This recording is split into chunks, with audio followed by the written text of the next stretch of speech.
I am sitting at a canal-side cafe in Amsterdam, sipping a latte as if my life is finally still. Then my phone vibrates.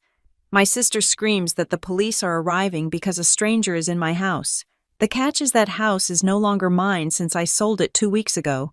By handing her my keys, my parents just ignited a fire that will consume us all. My name is Lillian Moore, and for the first time in 34 years, I felt entirely weightless. The air in Amsterdam was crisp, carrying the scent of damp cobblestones and brewing espresso. I sat at a small, wobbly iron table outside a cafe overlooking the Herengracht Canal, watching the water ripple under the gray afternoon sky. It was 5 in the afternoon here, and I had just finished my final onboarding session with the European partner of Marrow Peak Analytics. The transition was done. The paperwork was signed. I was no longer the Lillian who fixed everything for everyone in Ohio or Tennessee. I was just Lillian, a woman with a latte, a heavy coat, and a secret that spanned 4,000 miles. I took a sip of the foam, letting the warmth settle in my chest. I watched a cyclist rattle past, her scarf trailing in the wind, looking unbothered and free. That was going to be me. I had curated this moment for months, planning every detail to ensure that when I finally sat in this chair, I would owe nothing to anyone. Then my phone buzzed against the metal table. The sound was aggressive, a harsh vibration that rattled the spoon against the saucer. I looked down. The screen lit up with a FaceTime request. Paige. My stomach did not drop. That was the old reaction.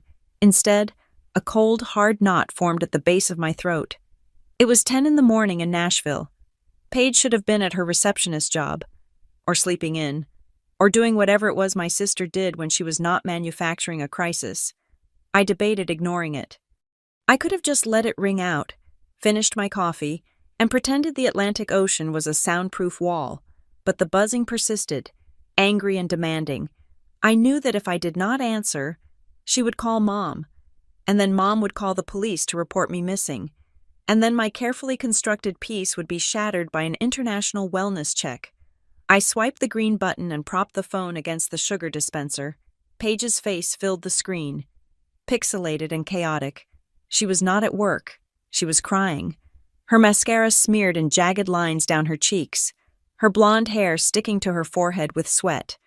The camera shook violently, as if she were running or pacing in a tight circle. "Lillian!" she screamed. The audio cracked, distortion tearing through the peaceful Amsterdam air. "Lillian, pick up. Oh my God. You have to help me." "I am here. Paige," I said, keeping my voice low. I did not look at the camera. I kept my eyes on a boat drifting lazily down the canal. "What is wrong?" "There is a man," she shrieked, her voice pitching up so high it hurt my ears. "There is a stranger in the house. He is screaming at me. He says he is calling the cops. You have to talk to him. Tell him to get out." I frowned, finally looking at the screen. The background behind Paige was a blur of beige walls and familiar crown molding. My crown molding. The ones I had spent 3 weekends painting by hand because I wanted to save money on contractors. "Where are you, Paige?" I asked, though I already knew. "I am at your house," she wailed. "Mom and Dad said I could stay here. I just walked in with my boxes, and this psycho came out of the kitchen and started yelling that I'm breaking and entering. He is holding a baseball bat. Lillian, he is going to kill me." She spun the camera around. The image whipped past a stack of cardboard boxes in the hallway. My hallway, and landed on a man standing in the archway of the living room. It was not a psycho. It was Jordan Hargrove. He looked terrified, clutching a phone to his ear with one hand and, yes, a baseball bat in the other, though he held it like he had never swung one in his life. Behind him, I saw his wife, Elise, frantically typing on her own phone. "Get out," Jordan was shouting, though his voice sounded tinny through the speaker. "I have the police on the line. Get out of my house." "It is my sister's house," Paige screamed back, flipping the camera to face herself again. She looked at me, eyes wide with the entitlement of someone who has never been told no without a safety net attached. "Lillian, tell him I'm moving in. Tell him Mom gave me the key." Everything slowed down. The cold European breeze felt suddenly freezing. "Mom gave you the key," I repeated. It was not a question. "Yes." "The emergency key," Paige sobbed, wiping her nose with the back of her hand. "She said you would not mind. She said I could stay here to save money on rent since you are gone. Just tell him." Lillian. "Fix this." I closed my eyes for a second. The audacity was breathtaking. It was architectural in its structure. My parents had taken the emergency key, the one I had given them strictly for fire or flood, and handed it to my 31-year-old sister, so she could squat in my home while I was out of the country. They did not ask me. They did not warn me. They just assumed that my property was a communal resource, a line item in the family budget that they could allocate as they saw fit. I opened my eyes and looked at the canal again.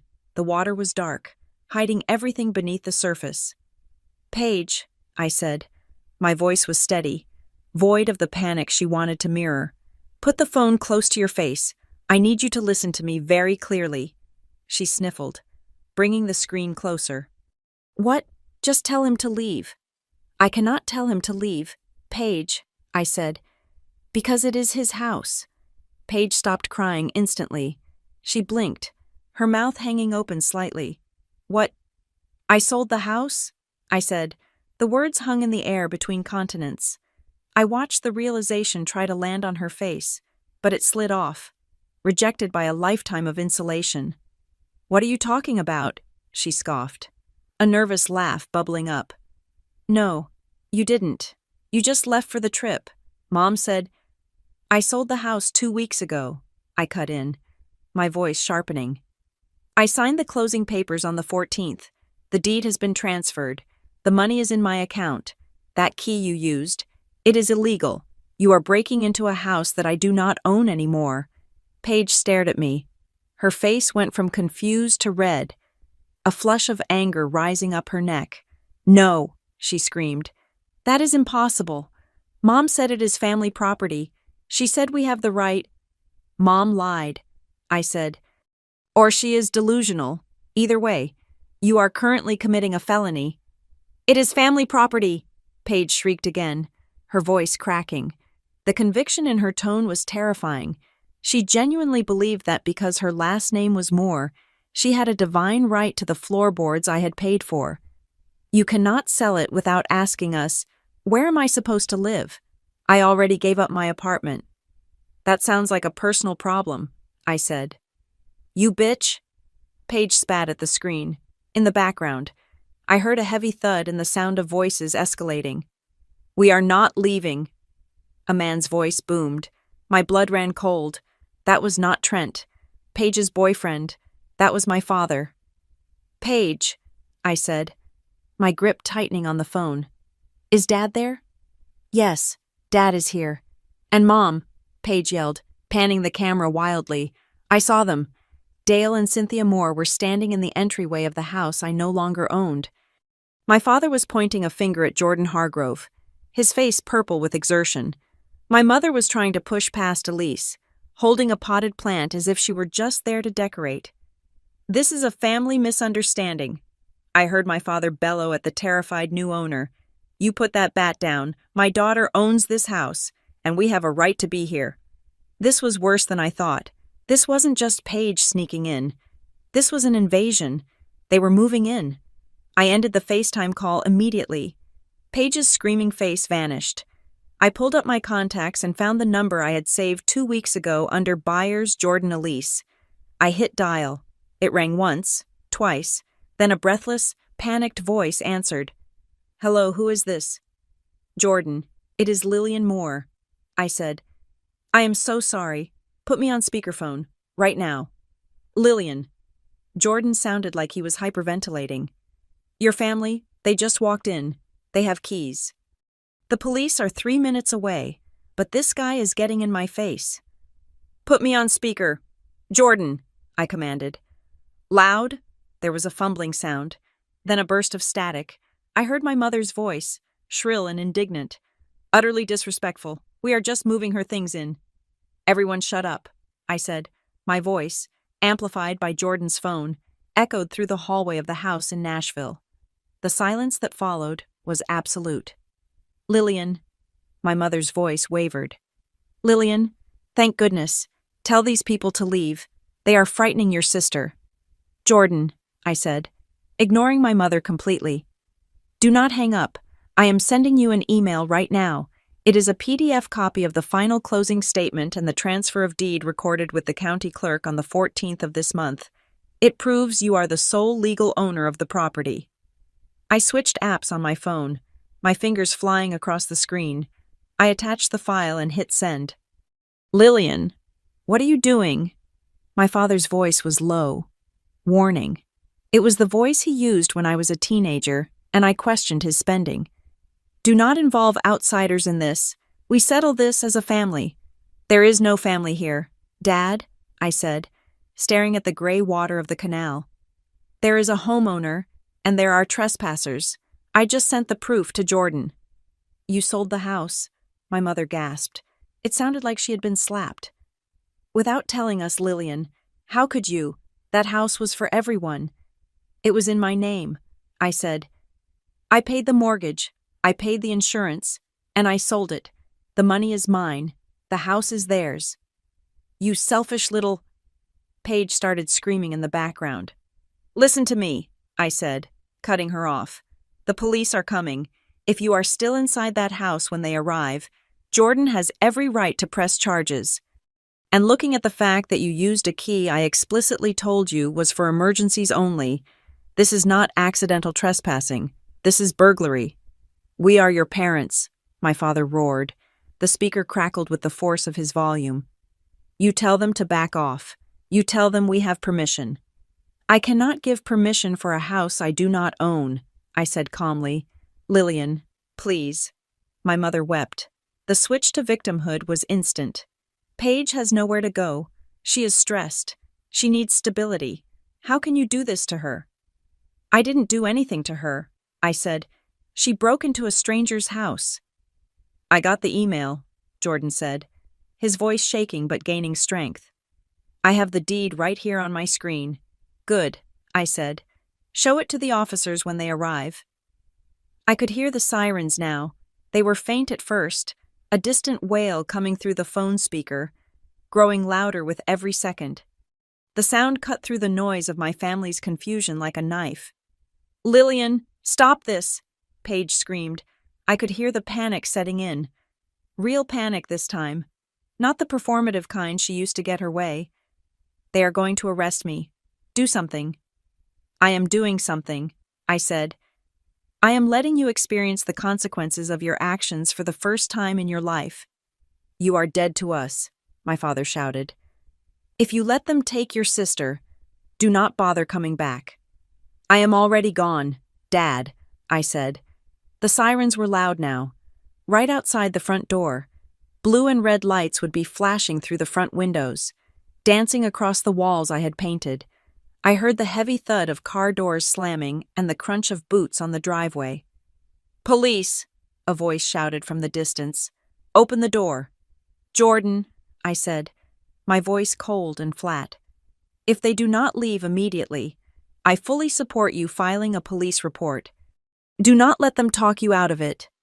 Lillian, my mother screamed, her voice breaking into a sob. I tapped the red button and ended the call. The silence of Amsterdam rushed back in. The wind rustled the leaves of the elm trees lining the canal. A boat horn sounded in the distance, low and mournful. I looked down at my latte. The foam had dissolved, leaving just a flat, brown surface. My hand was shaking. Just a little. Not from fear, from adrenaline. I had just detonated the bridge back home. I watched the water flow, dark and steady, and took another sip of my cold coffee. It tasted bitter, but it was the only thing that felt real. The war had started, and for the first time, I had fired the first shot. To understand why I pressed that red button and let the police descend on my own sister, you have to understand the architecture of the Moore family. It was not built on love. It was built on a very specific, unspoken economy of needs. In that economy, my sister Paige was the consumer, and I was the supplier. It started back in Columbus, Ohio.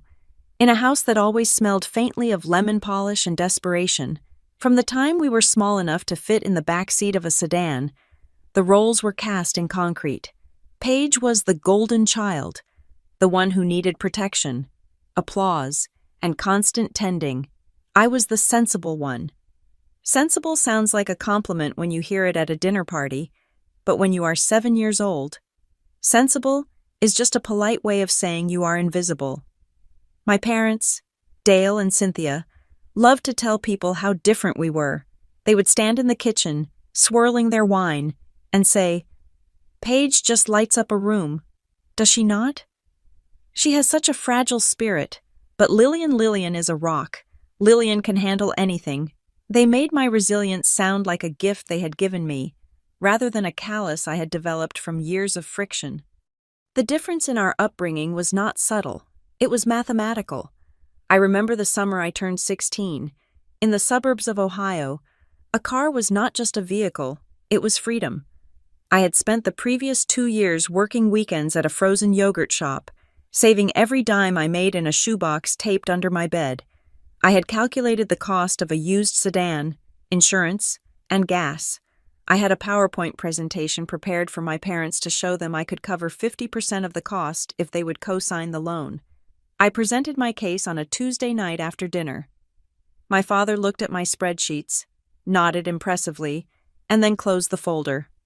"Lillian," he said, using his serious, teaching moment voice, "we are so proud of your work ethic, but we think it is important for you to understand the value of patience. If we help you buy a car now, we rob you of the satisfaction of doing it yourself later. Besides, the bus system in Columbus is excellent for building character." I took the bus. I woke up at 5 in the morning to get to school for band practice. I walked 3 miles in the snow when the schedule ran late. I built character until I was freezing cold and exhausted. 6 months later, Paige turned 16. On the morning of her birthday, I woke up to squealing. In the driveway sat a brand new, cherry red compact SUV with a giant white bow on the hood. I stood in the driveway, my backpack heavy on my shoulder, watching Paige jump up and down, hugging my mother. I waited for the explanation. I waited for the talk about character. Instead, my mother looked at me, caught my eye, and offered a tight, apologetic smile that did not reach her eyes. "She needs it for safety, Lillian," my mother whispered to me later, as I was pouring cereal. "Paige is not like you. She gets anxious on public transport. She is delicate. We could not bear the thought of her standing out in the cold." That was the thesis statement of our lives. Paige's comfort was a necessity. My comfort was a luxury. Paige's anxiety was a medical emergency. My anxiety was a mood I needed to control. This dynamic did not fade as we grew up. It metastasized. When it came time for college, the checkbook opened wide for Paige. She went to a private liberal arts college that cost more per semester than my father made in a year. They paid for her tuition, her sorority dues, her meal plan, and a private tutor when she nearly failed introductory sociology. They called it investing in her potential. I went to a state university. I worked 20 hours a week at the library and another 10 hours at a bar on weekends. When I asked for help with textbooks during my sophomore year, my father sighed and showed me his credit card statement. "Money is tight right now, Lily," he said. "Paige's tuition just went up, and she needs to network. You are doing so well on your own. You are so resourceful. We do not worry about you." I learned then that competence is a double-edged sword. The better you are at surviving, the less people think you need help. And in the Moore family, help was a finite resource, entirely allocated to the sister who could not balance a checkbook to save her life. I became the designated fixer. It was a role I fell into because I thought it would earn me their love. I thought if I was useful enough, eventually, they would look at me the way they looked at her. When Paige got fired from her first marketing job for personality conflicts, which meant she refused to show up before 10 in the morning, I was the one who edited her resume. When Paige racked up $5,000 in credit card debt buying designer handbags she could not afford, my parents called a family meeting, They did not ask Paige to return the bags. They looked at me. "Lillian," my father said, leaning forward, "you have that savings account from your bonus at work. Could you float your sister alone, just until she gets back on her feet? We are a little tapped out." I paid it. I always paid it. I told myself it was what families did, but the moment that truly broke me, the moment the ice finally entered my veins, happened 3 years ago. I was living in a small rental apartment, working 60-hour weeks at Marrow Peak Analytics, trying to claw my way up the corporate ladder. I had come down with a severe case of influenza.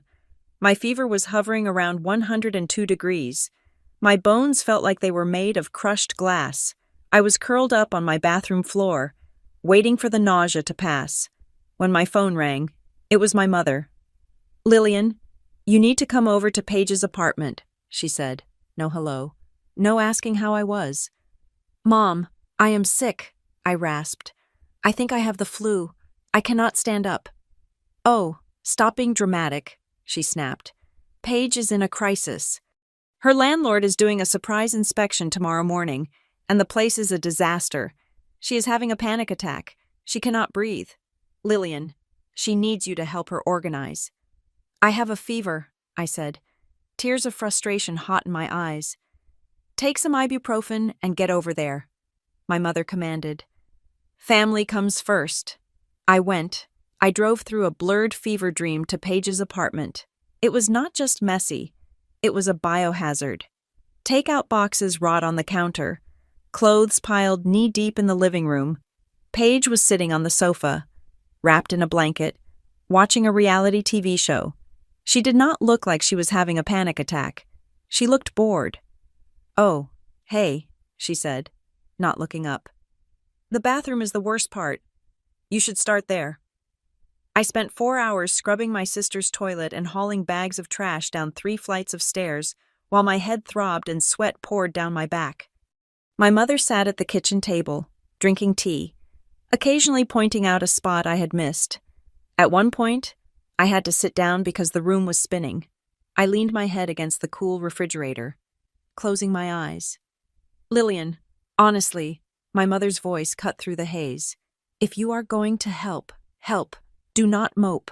Your sister is under enough stress without you bringing the mood down." I opened my eyes and looked at them. Paige was scrolling through Instagram. My mother was criticizing my scrubbing technique. "I am sick," I whispered. "You are fine," my mother said dismissively. "You are always fine. Do not be selfish, Lillian. It does not become you." Selfish, the word hung in the air, vibrating. I had given them my money. I had given them my time. I had sacrificed my comfort, my sleep, and my dignity. And the moment I needed 5 minutes to breathe, I was selfish. That was the night the Lillian they knew died. I just did not hold a funeral for her yet.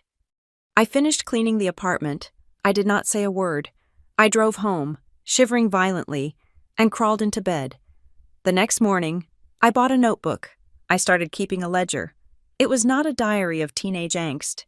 It was a forensic accounting of my relationship with my family. I wrote down every dollar I gave them. I wrote down every hour of labor I performed. I wrote down every insult disguised as a compliment. April 4th. Paid Paige's car insurance, $300. No thank you received. May 12th. Dad asked me to fix his laptop. Spent 4 hours. He criticized my job choice the entire time. July 10th. Mom forgot my birthday, called 2 days later to ask if I could drive Paige to the airport. I did not do this to be petty. I did it to see the truth. I needed data to override the programming they had installed in my brain. The data showed a clear trend. I was not a member of this family. I was a utility. I was like electricity or running water, essential, expected, and only noticed when I stopped working. When I finally bought my house in Nashville, I did not buy it for investment. I bought it as a fortress. I found a fixer-upper in a quiet neighborhood, a place with good bones and a heavy oak front door. I put my own money into it. I sanded the floors myself. I chose the paint colors, cool blues and grays. Nothing like the beige, suffocating warmth of my childhood home. For the first time in my life, I had something that was purely mine. But my family did not see a sanctuary. They saw a resource. The first time they visited, they did not bring a housewarming gift. My father walked around the perimeter, tapping the walls. "Good equity here," he muttered. "This is a solid asset for the family portfolio." Family portfolio, as if they had contributed a single cent. My mother walked into the guest room, the room I had set up as a library, a quiet space for reading and thinking. She frowned at the bookshelves. "We will have to clear this out," she said, waving a hand at my collection of novels. "If Paige needs to stay over, she will need space for her clothes, and maybe a vanity here. The lighting is good." I remember standing in the doorway, gripping the doorframe until my knuckles turned white. I wanted to scream. I wanted to tell them that this was not a hotel for wayward golden children. This was my home, but I did not scream. I was playing the long game now. I smiled the tight, thin smile of the sensible one and said nothing. I knew then that if I ever wanted to be free, I could not just move away. I could not just set boundaries. Boundaries are for people who respect lines. My parents and sister did not see lines. They saw obstacles to be bulldozed. I knew that to escape, I would have to do something drastic. I would have to sever the limb to save the body. So when the job offer in Amsterdam came across my desk, I did not just see a career move. I saw the exit door I had been building toward since I was 16 years old, shivering at a bus stop while my sister drove by in a heated SUV. I looked at my ledger. The debt was paid. I owed them nothing. But they were about to find out that the Bank of Lillian was permanently closed, and the foreclosure was going to be brutal. My house in Nashville was not a mansion. It was a 1950s brick ranch that sat on a quarter-acre of land that smelled of honeysuckle in the spring and wood smoke in the autumn. But to me, it was the Louvre. It was the Taj Mahal. It was the first physical object in my life that existed solely because I willed it to. I had spent 6 months eating peanut butter sandwiches and working overtime to save the 20% down payment. I had spent another 3 months living in construction dust, learning how to refinish hardwood floors because I could not afford a professional to do it. Every strip of molding, every light fixture, every shade of paint was a decision I made without a committee. There was no mother hovering to tell me beige was safer. There was no sister complaining that the smell of varnish gave her a headache. When I finished the renovations, the silence in the house was delicious. It was a clean, empty silence. It did not ask for anything. Then came the housewarming party. I use the word party loosely. In the Moore family, gatherings were not celebrations. They were inspections. I had invited a few friends from work, but the atmosphere changed the moment my parents' sedan pulled into the driveway. The air in the living room, which had been light and filled with jazz music, suddenly felt heavy, compressed by the weight of their expectations. My mother, Cynthia, did not bring a bottle of wine or a plant. She walked in, handed me her coat without looking at me, and began a slow, methodical tour of the ground floor. She touched everything. She ran her fingers over the quartz countertops I had installed. She tapped the glass of the new windows. It felt less like she was admiring my home and more like she was checking for dust. She stopped in the kitchen, where I was arranging a charcuterie board. She leaned against the island, looking out into the open-concept living room where my friends were chatting. "It is a lot of space, Lillian," she said. Her voice was soft, laced with that toxic concern she specialized in. "It is 3 bedrooms, I said, focusing on slicing the Gouda. "It is a standard size. For a family, yes," she corrected gently, "but for just you. Do you not feel lonely? It seems like such a waste of resources to heat and cool all these empty rooms just for one person." There it was, the word waste, in her eyes. My comfort was an excess. If I was not sharing it, if I was not using my space to shelter the family's chosen one, I was being gluttonous. "I like the space, Mom," I said, keeping my voice neutral. "I work from home often. I need the room." "Well," she sighed, looking around with a tragic expression. "I suppose if you can afford to be so indulgent, that is your choice." While my mother was busy making me feel guilty for existing in 3 dimensions, my father, Dale, was conducting a financial audit. He did not care about the decor. He cared about the asset.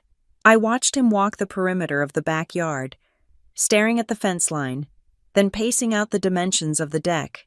He came back inside, wiping his shoes aggressively on the mat, and cornered me by the refrigerator. "What is the comp value in this neighborhood?" he asked. No hello, no congratulations. "Property values are rising about 6% annually," I said. Knowing he would not let it go until I gave him a number, he nodded, satisfied. "Good. Smart buy. This area is gentrifying. You could easily rent this out for $2,500 a month if you ever needed to. Maybe more if you finish the basement." He looked at me, his eyes gleaming with a calculation that made my stomach turn. "It is good to have options. Lillian, you never know when the family might need a fallback. Real estate is the only real safety net." He was not saying my safety net. He was saying the family's. He was mentally adding my deed to his portfolio. Then there was Paige. My sister had arrived late, of course, wearing shoes she could not walk in and a dress that cost more than my monthly utility bill. She floated through the house with a glass of red wine in her hand, wine she had not brought dangerously close to my new cream-colored rug. I found her in the hallway, standing in the doorway of the second guest bedroom. I had set this room up as a dedicated office and library. It had floor-to-ceiling bookshelves, a heavy oak desk, and a reading chair I had saved up for months to buy. It was my sanctuary. Paige was spinning around in the center of the room, looking at the ceiling. "Nice," she said when she saw me. "The light in here is perfect for selfies. South-facing, right?" "Yes," I said, stepping between her and the room, instinctively guarding it. "This could be my room," she said. She did not say it like a question. She said it like she was choosing a table at a restaurant. "It is my office, Paige," I said firmly. She waved her hand, dismissing my career with a flick of her wrist. "You can put a desk anywhere. You can put it in the basement. This room has the best vibe. If I ever need to crash, or if I just need a break from my roommate, this is totally where I'm staying. We can move that bookshelf to make room for a queen bed." "No," I said. She stopped spinning and looked at me, blinking. "What?" I said no. I repeated. "This is an office. It is not a guest room. It is not a crash pad. I bought this house for me. Paige." She stared at me for a second, and then she laughed. It was a high, tinkling sound that grated on my nerves. "God, Lillian, relax. I was just saying, you do not have to be so territorial. It is not like you are using it at night." She brushed past me, spilling a tiny drop of wine on the hardwood, and went back to the party. She did not take me seriously. To her, my no was just a pause button she could unpause whenever she wanted. The real trap sprung at the end of the night. My friends had left. The house was quiet again, but the air was thick with unsaid things. My parents were putting on their coats. My father stopped at the door, patting his pockets as if looking for his keys. "You know, Lily," he said, using the nickname I hated. I was thinking, you are a single woman living alone in a new neighborhood. Accidents happen. Pipes burst. You could lock yourself out. I knew where this was going. I stiffened. "I am fine. Dad, I have a keypad entry. Kick eyes." "Technology fails," he said darkly. "Batteries die. You need a physical backup. We should have a spare key, just for emergencies. If there is a fire or a flood and you are at work, who is going to let the fire department in?" "The fire department has axes, Dad," I said. "They do not need a key." "Do not be difficult," my mother chimed in, adjusting her scarf. "It is for your own safety. We are just looking out for you. What if you slip in the shower and cannot get to the phone? Do you want to rot in there for days?" They were experts at this. They took a reasonable concerned safety and weaponized it to gain access. If I refused, I was being paranoid and unreasonable. If I agreed, I was handing over my sovereignty. I looked at them. They stood there, united. A wall of parental concern that masked their desire for control. I was exhausted. I just wanted them to leave. Fine, I said. I went to the kitchen drawer and pulled out a single silver key. It was the only spare I had. This is for emergencies only, I said, holding it out but not letting go when my father reached for it. I looked him dead in the eye. I mean it. Dad, life or death, fire or flood. Do not use this to drop off mail. Do not use this to check on the plants. Do not give it to Paige. Of course, my father said. Snatching the key from my hand with a little too much eagerness, he slipped it into his pocket. We respect your privacy. Lillian, you act like we are intruders. They left. I locked the door behind them and leaned my forehead against the cool wood. I felt a knot of dread in my stomach. I knew, deep down, that I had just signed a contract I did not understand the terms of. The violations started small. 2 weeks later, I came home from work to find a bag of groceries on my counter. My mother had let herself in to drop off some things she thought I needed. She texted me later, saw you were low on milk. You are welcome. I changed the alarm code, but I could not change the lock without starting a war. Then Paige started stopping by. She would call me from the driveway. I am outside. I really need to pee. Or, I just had a fight with Trent.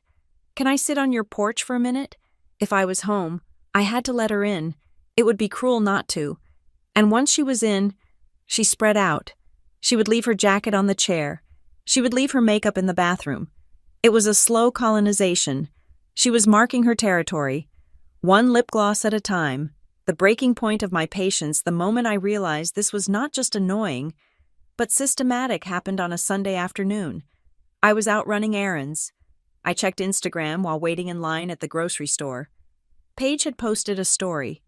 It was a photo of her legs, stretched out on my coffee table, with a glass of white wine in her hand. In the background, my television was on. The caption read, Sunday Sanctuary. Finally, some peace and quiet. She was in my house. I was not there. I called her immediately. Paige, are you in my house? I asked, my voice shaking with rage. Oh, hey, she answered, sounding completely unbothered. Yeah, Mom gave me the key. My internet is down and I needed to submit a job application. I knew you would not mind. I do mind, I shouted, people in the grocery store turning to look at me. Get out, now. God, you are so dramatic, she groaned. I am leaving in like 20 minutes. Chill out. She hung up on me. When I got home, she was gone, but the glass was in the sink, unwashed. The television was still warm, and the throw pillows were crushed.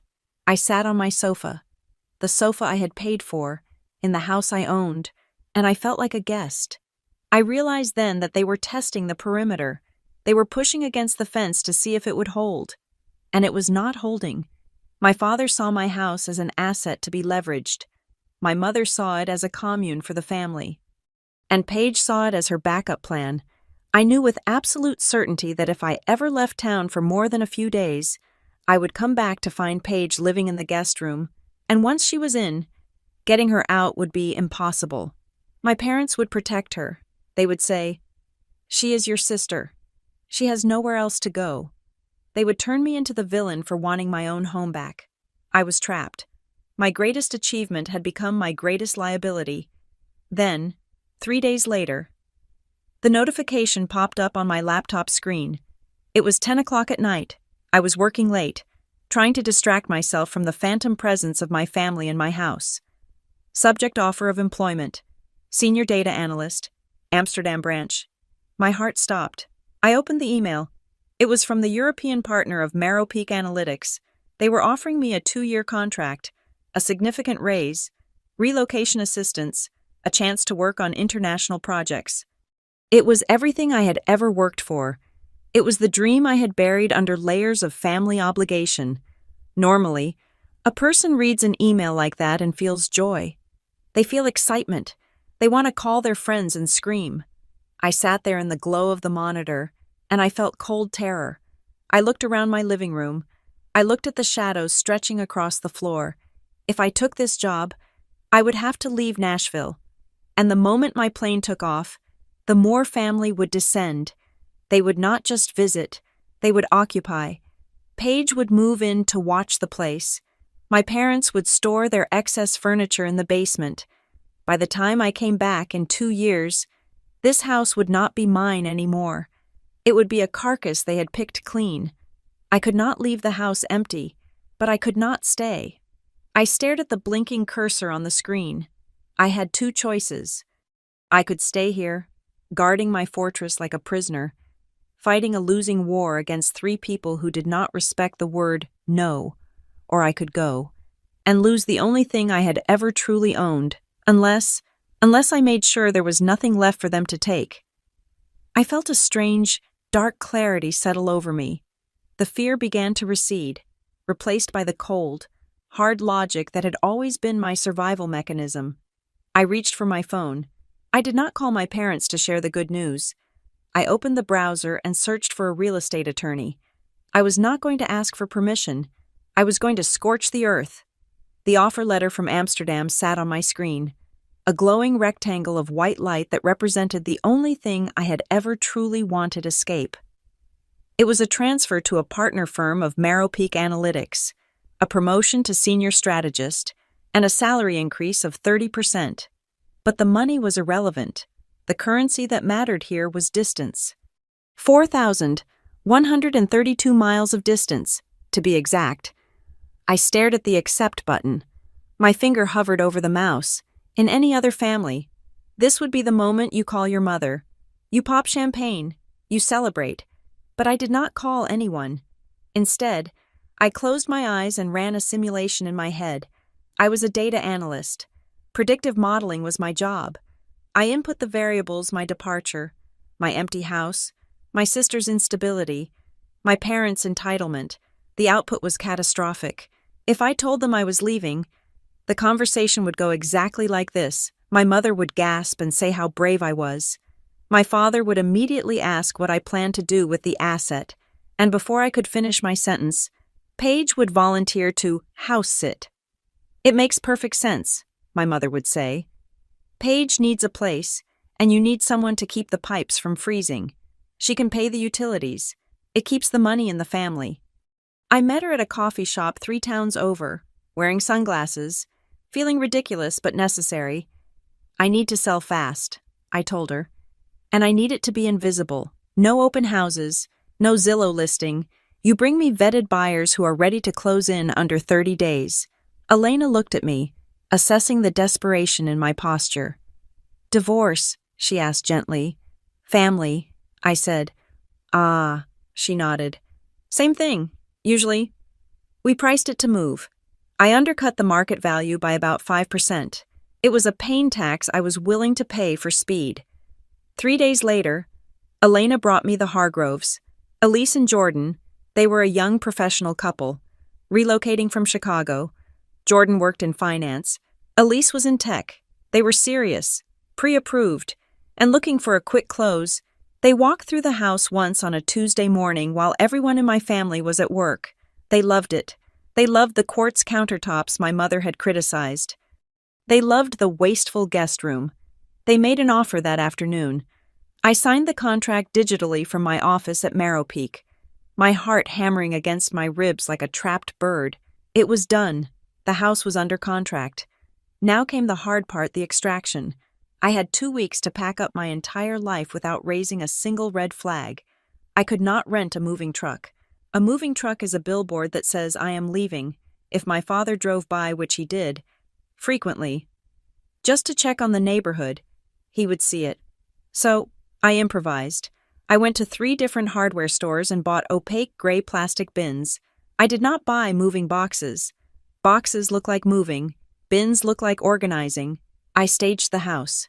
If anyone looked in the windows, everything appeared normal. The furniture was in place. The art was on the walls. But inside the closets, I was dismantling my existence. I packed at night, with the blinds drawn. I wrapped my grandmother's china in winter sweaters. I purged 70% of my belongings. I sold my books to a used bookstore 2 counties away. I donated bags of clothes to a shelter on the other side of the city. I felt like a criminal in my own home. I would jump every time a car drove down the street. I would freeze, holding a stack of plates, listening to the engine. Was it my parents' sedan? Was it Paige's cherry red SUV? I was living in a state of high-functioning paranoia. The furniture was the biggest problem. I could not take the sofa, the bed, or the dining table to Amsterdam, and I could not sell them on Facebook Marketplace without risking Paige seeing the posts. I made a deal with the Hargroves. I offered them the furniture for a fraction of its value. "It is a turnkey sale," I told Jordan over the phone. "You get the house, the furniture, the appliances. I walk away with 2 suitcases."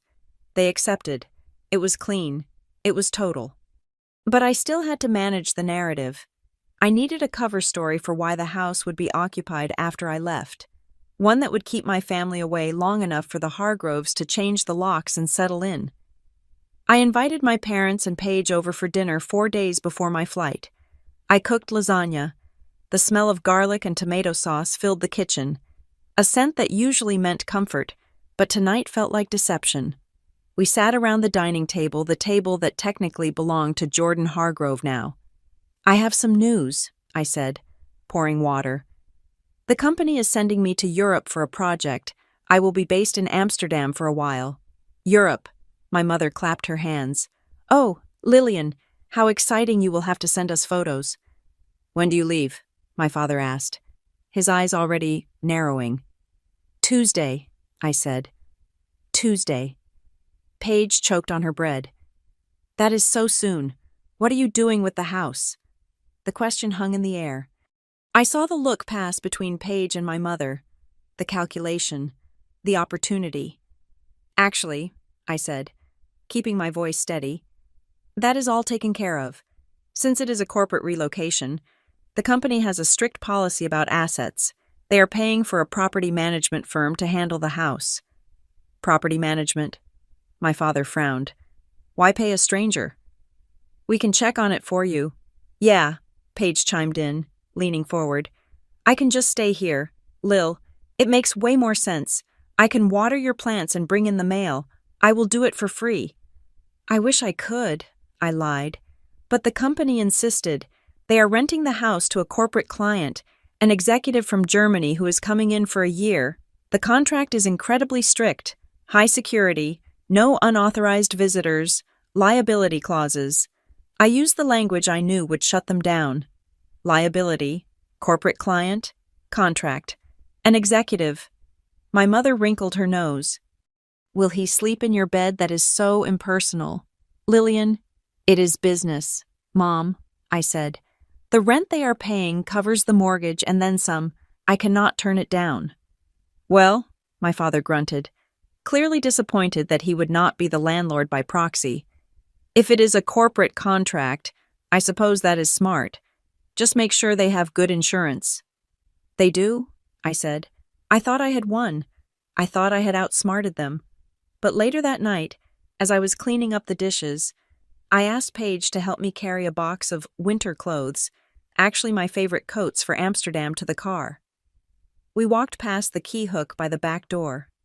"So," Paige said, leaning against the wall, "this German guy, is he hot?" "I have never met him," I said. "The agency handles it." "Right," she said. She looked at the key hook. There was nothing there. I had removed the spare key days ago. "Did you lose the spare?" she asked casually. "I gave it to the management company," I said. "Why?" "Just wondering," she shrugged. "I remember the code for the lockbox anyway. 4921, right?" I froze. I had never given Paige the code to the lockbox. I had a manual lockbox on the back porch for contractors when I was doing the renovations, but I had taken it down a year ago. "How do you know that code?" I asked, my voice dropping. "Oh," she giggled, looking a little flushed. "I do not know. Maybe I saw you type it in once. I took that box down last year," I said. "Whatever." She waved her hand. "Memory like a steel trap. Unlike you. Miss Forgetful." She walked out to the car. I stood there, staring at the empty hook. A cold realization washed over me. The emergency key I had given my parents, the one they swore was for life and death situations, only Paige had access to it. And not only did she have access, but she had also memorized the codes I used. I went to my phone and checked my security camera logs from 6 months ago. I scrolled back to a weekend when I was out of town for a conference. There was no footage. The system had been offline for 4 hours on a Saturday afternoon. I had assumed it was a Wi-Fi glitch. Now, I knew better. They had been here. They had been in my house, testing the boundaries, learning the locks. Paige knowing that code was not a quirk of memory. It was evidence of reconnaissance. The rental lie was not enough. If they thought the house was just rented, they might still try to come by. They might try to inspect the property for me. Or Paige might try to charm this imaginary German executive. Selling was the only option. I had to cut the cord completely. 2 days later, on a Monday morning, I met Jordan and Elise at the title company. The room smelled of stale coffee and fresh toner. We signed stack after stack of paper. I watched my name be notarized, over and over, signing away my claim to the hardwood floors and the south-facing windows. When the final document was signed, the title officer slid a check across the table. It was the equity, my freedom fund. I reached into my purse and pulled out the heavy ring of keys. The front door, the back door, the garage, the mailbox. Here, I said, placing them in Jordan's hand. The metal felt warm from my grip. Thank you, Lillian, Jordan said, smiling. He looked so happy. He had no idea he was buying a war zone. Jordan, I said, leaning in. Elise, listen to me.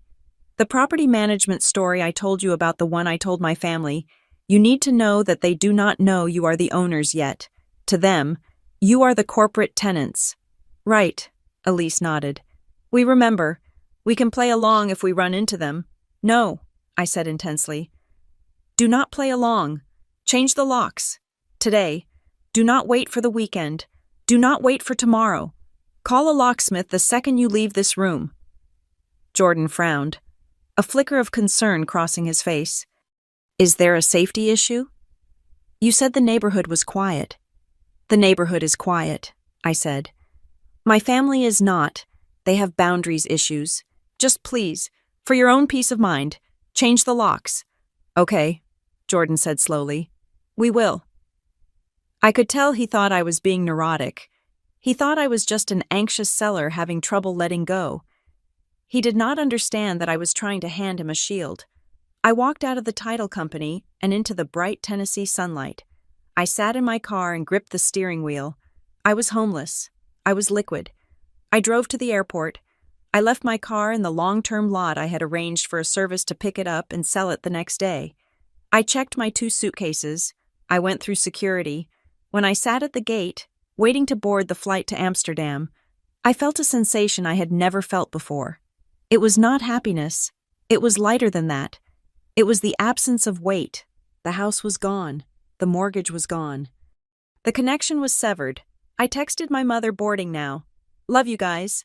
I will call when I land. She replied, safe travels. We will check on the house for you on Friday. I stared at the screen. We will check on the house. Even with my lie about the corporate tenant, even with the strict contract, they were still planning to go over. They were going to check. I turned off my phone. I told myself it was over. I told myself that once Jordan and Elise changed the locks, my family would try their key, find it did not work, and go home. They would be annoyed, but they would be stopped. I underestimated them. I assumed they would act like rational people who encountered a locked door. I forgot that to people like my sister. A locked door is not a barrier. It is an insult, and an insult demands a response. I boarded the plane, ordered a glass of wine, and watched the ground fall away. I thought I had escaped. I did not know that I had just pulled the pin on a grenade and tossed it into the lap of 2 innocent strangers. I closed my eyes and slept, dreaming of canals and silence. I woke up 8 hours later in Amsterdam, thinking the hard part was over. I was wrong. The hard part had not even started. The connection on the speakerphone crackled, but the chaos in Nashville came through with high-definition clarity. I was 4,000 miles away, holding my breath in Amsterdam, listening to the dismantling of my family's delusion. The sirens I had heard at the end of the call were no longer approaching. They had arrived. I heard the heavy, rhythmic thud of knuckles against a solid wood door, my old front door. "Police department," a voice boomed. "Open the door." "Do not open it." That was my sister, Paige. Her voice was not fearful. It was indignant. It was the voice of a woman who believes the rules of gravity do not apply to her because she has never been allowed to fall. "They have no right. We live here." "Open the door, Paige." That was Jordan, the new owner. He sounded breathless, his voice tight with the adrenaline of a man who had just spent 20 minutes defending his property with a baseball bat. I heard the lock turn. The audio shifted as the door swung open. The ambient noise of the street wind, a distant dog barking, the static of police radios flooded the entryway. "Step aside," a deep, authoritative voice commanded. "Drop the bat, sir. Hands where I can see them." "I am the homeowner," Jordan said, his voice shaking but rapid. "This is my house. These people broke in. I want them removed immediately." "He is lying," Paige shrieked. "My sister owns this house. I have the key. Look, I have the key right here." I closed my eyes, visualizing the scene. Paige would be thrusting that silver key, the emergency key, into the officer's face as if it were a holy relic. She would be standing there, likely wearing her favorite athleisure wear, flanked by her boyfriend, Trent, and surrounded by the cardboard boxes she had dragged into the hallway. "Officer, this is a giant misunderstanding." My father's voice cut in. It was his boardroom voice, smooth, condescending, designed to make the other person feel small. "I am Dale Moore. My daughter Lillian owns this property. We are simply moving her sister in. This gentleman here seems to be under the impression that a clerical error gives him the right to threaten my family." "It is not a clerical error," Elise, Jordan's wife, shouted. She was usually soft-spoken, but fear had sharpened her edges. "We bought the house. We closed 2 weeks ago." "Officer," I said. I spoke clearly, projecting my voice toward the microphone of my phone, praying the connection would hold. "Officer, can you hear me? I am on the speakerphone." There was a pause, the rustling of fabric. "Who is this?" the officer asked. "My name is Lillian Moore," I said. "I am the former owner of the property at 4210 Maplewood Drive. I am currently in the Netherlands. I need you to know that the people standing in that hallway, Dale Moore, Cynthia Moore, Paige Moore, and Trent Miller, have absolutely no legal right to be there." "Lillian," my mother's voice was a gasp of betrayal. "Lillian, stop this right now. Tell him you let Paige stay." "I did not," I said. "Officer, I sold this house to Jordan and Elise Hargrove on the 14th of this month. The deed has been recorded. The title has transferred. The key my sister is holding was stolen from my possession under false pretenses. She is trespassing. She is lying," Trent yelled. I could picture him, wearing his backwards baseball cap, puffing out his chest. "We have a verbal contract. Lillian told Paige she could live here in Tennessee. A verbal lease is binding." Trent had taken 1 semester of pre-law at a community college before dropping out to become a DJ. He loved to throw around terms he did not understand. "There is no lease, Trent," I said cold. "There is no text message. There is no email. There is zero evidence because it never happened. Officer, I just emailed a copy of the final settlement statement and the recorded deed to Mr. Hargrove's phone. Please ask him to show it to you." "I have it right here," Jordan said. I heard the shuffling of movement. A moment of silence stretched out, thick and heavy.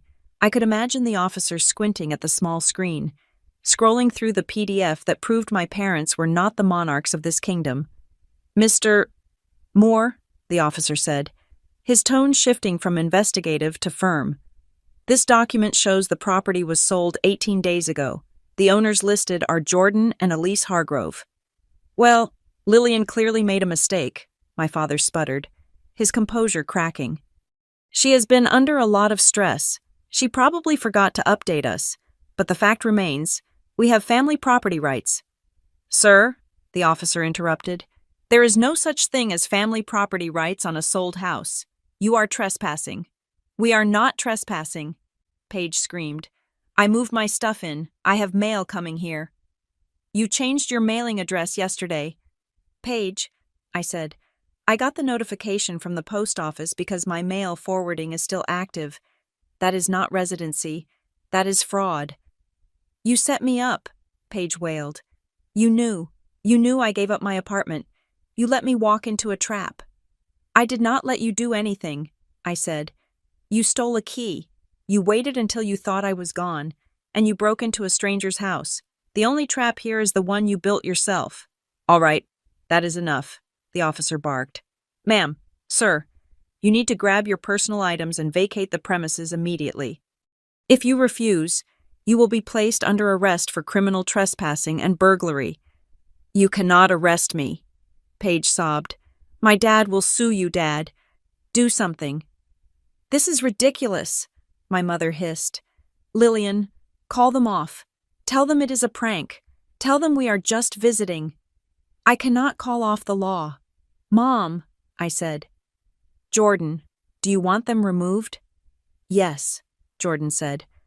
I want them gone, and I want that key back. Hand over the key, ma'am, the officer said. No, Paige yelled.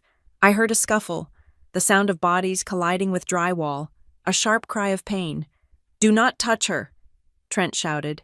Back up, the officer yelled. Back up, or you will be tased.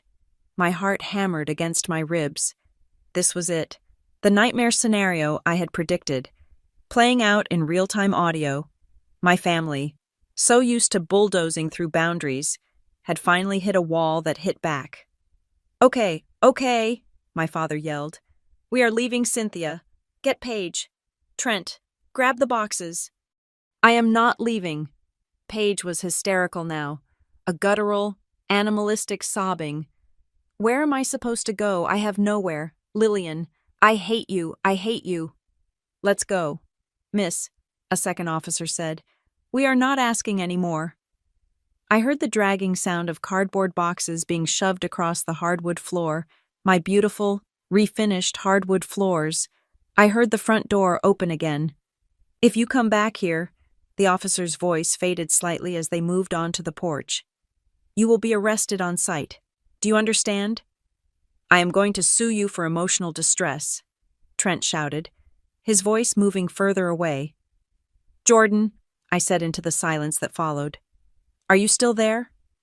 I am here, Jordan said. He sounded exhausted. They are on the lawn.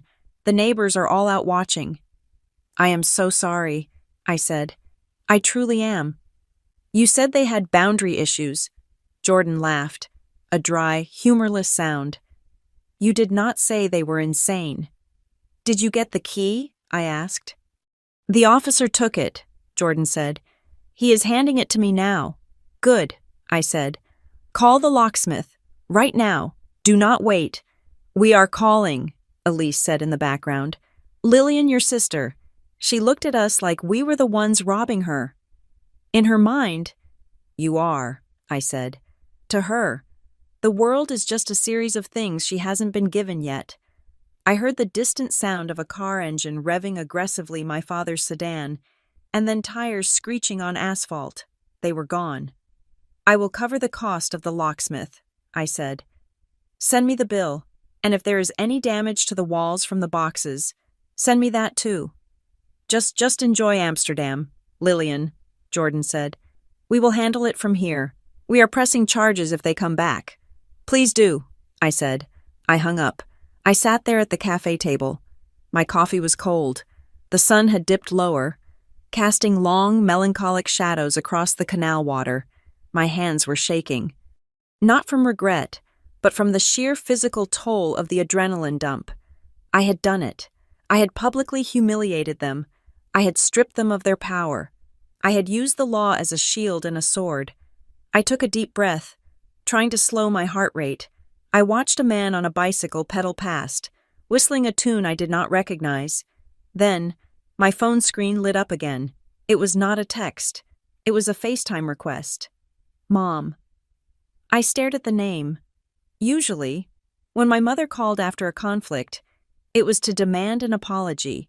It was to tell me I was overreacting. It was to guilt-trip me back into submission. But this time, I knew it would be different. This time, There was no rug to sweep things under. The police had been there. The neighbors had seen Paige being escorted off the property like a common criminal. The narrative of the perfect family had been shattered in front of an audience. I knew I should not answer. I knew the smart tactical move was to block the number and go back to my hotel, but a part of me, the part that had spent 34 years trying to explain myself, trying to be understood, needed to see their faces. I needed to see if the reality had finally pierced their armor. I tapped the green button. The image that filled my screen was not the interior of a car. They were standing on the sidewalk, presumably a few blocks away from the house. The streetlights cast a yellow, sickly glow on their faces. My mother was holding the phone. Her eyes were red, puffy, and wide with a look I had never seen directed at me before. It was not anger, it was horror. Behind her, Paige was sitting on the curb, her head in her hands, her shoulders shaking. Trent was pacing, yelling into his own phone. My father stood with his back to the camera, staring into the dark, his posture slumped in defeat. "Lillian," my mother whispered. Her voice was trembling. She did not scream. She did not scold. "Why?" she asked. "Why did you hate us this much?" It was the ultimate weaponization of victimhood. Even now, standing on the side of the road because of their own entitlement, I was the villain. I was the one who hated. I looked at her pixelated face, at the woman who had taught me that love was transactional, and I felt a strange, cold peace. "I do not hate you, Mom," I said quietly. "I just outgrew you." I did not wait for her response. I did not wait for the guilt. I pressed the red button, ending the call. Then, I did something I should have done years ago. I went to my settings. I scrolled down to blocked contacts. I added Mom. I added Dad. I added Paige. The list was complete. I put the phone in my pocket, stood up, and walked away from the canal, merging into the crowd of strangers. Finally, truly alone. The screen of my phone lit up again. It was not my mother this time. It was Trent. I had blocked my parents. I had blocked my sister. But in my haste to sever the digital arteries connecting me to the Moore family organism, I had forgotten the appendage that was Paige's boyfriend. I sat on a wooden bench near the Westerkirk, the church bells chiming the half-hour overhead. I stared at Trent's name pulsing on the screen. I could have blocked him too. I could have thrown the phone into the canal and vanished into the European night. But I knew them. If I went silent now, they would spin a narrative where I was a missing person. They would weaponize their concern. They would call the embassy. They would make my disappearance a new crisis to feed on. I needed to end this, not with a fight, but with a closing statement. I treated this not as a daughter talking to her parents, but as a CEO conducting an exit interview with toxic employees who had just been terminated for cause. I swiped to answer. The video feed stabilized. They were crammed into the front seat of my father's sedan. The dome light was on, casting a harsh, unflattering yellow glare on their faces. It looked like a hostage video, but it was unclear who was holding whom. My father, Dale, was in the driver's seat, phone held high. My mother, Cynthia, was twisted around from the passenger seat and squeezed between the front seats. Leaning forward from the back like a tragic Greek chorus was Paige. They had staged the frame perfectly. Paige was the centerpiece, the evidence of my crime. She was wrapped in a blanket where she got a blanket in the car. I did not know, but she wore it like a shroud. Her eyes were swollen shut. She looked broken. "Lillian," my father said. His voice was not loud. It was low, trembling with a suppression of rage that he thought looked like dignity. "Hello, Dad," I said. I kept my face neutral. I did not frown. I did not smile. I looked at them with the detached curiosity of a biologist observing a petri dish. "Are you happy?" my father asked. He did not ask if I was safe. He did not ask how my flight was. He did not ask if I had a place to sleep in a foreign country. "I am tired," I said. "It has been a long day." A long day. My mother made a sound that was half laugh, half sob. "You are tired, Lillian. Look at your sister. Look at what you did to her." She grabbed Paige's shoulder and pulled her closer to the camera, physically presenting her to me. "Why?" my mother demanded.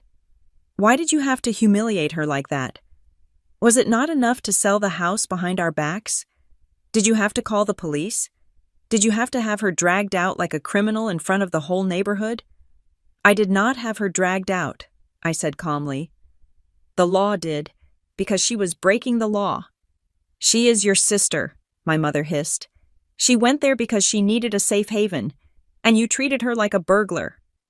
She entered a home she did not own, using a key she was not authorized to have, after being told the property was sold. I listed the facts, checking them off on my fingers.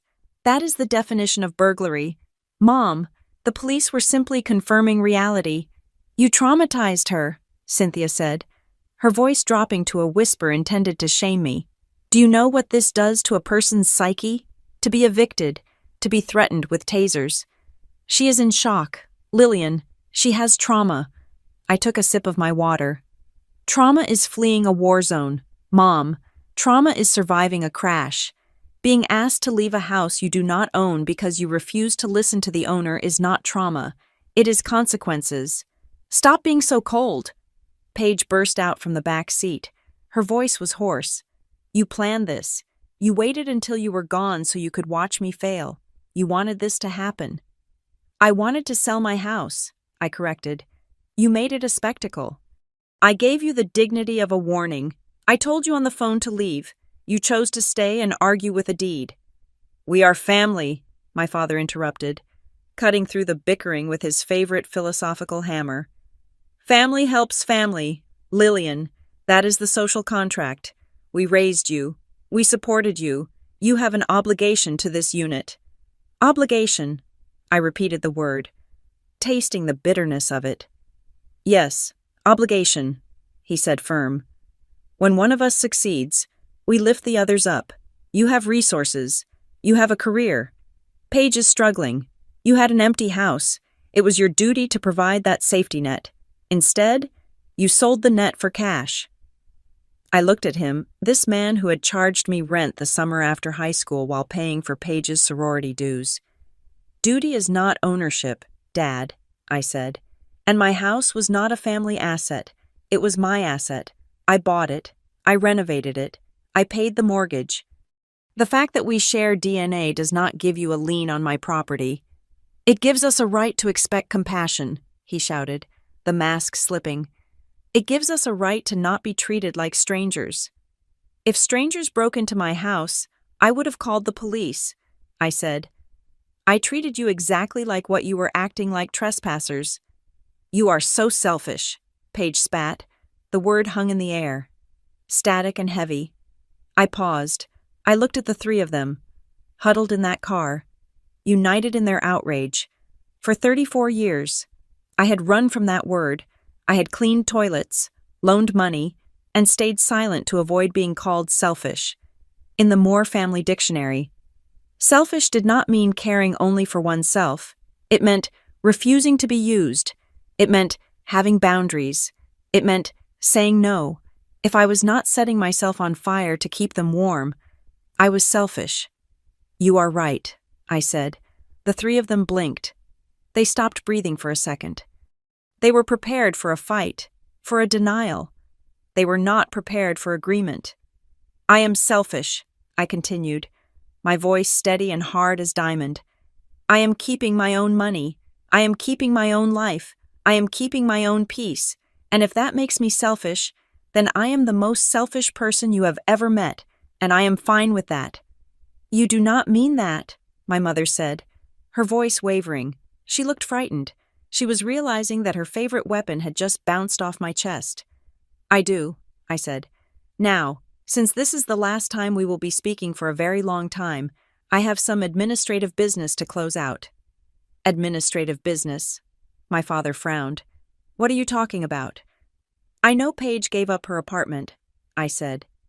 "And I know you two probably do not have room for her and Trent and all her boxes in your house without it being a disaster." "See," Paige cried out triumphantly. She knows she made me homeless." "So, I ignored her. I have booked a hotel room for you. Paige, 3 nights, at the La Quinta near the airport. It is prepaid. My parents exchanged a look. Relief washed over their faces. They thought I was cracking. They thought this was the olive branch. They thought the old Lillian, the fixer. The payer was back. Oh, Lillian, my mother exhaled. Thank you. I knew you were still in there. I knew you would not leave her on the street.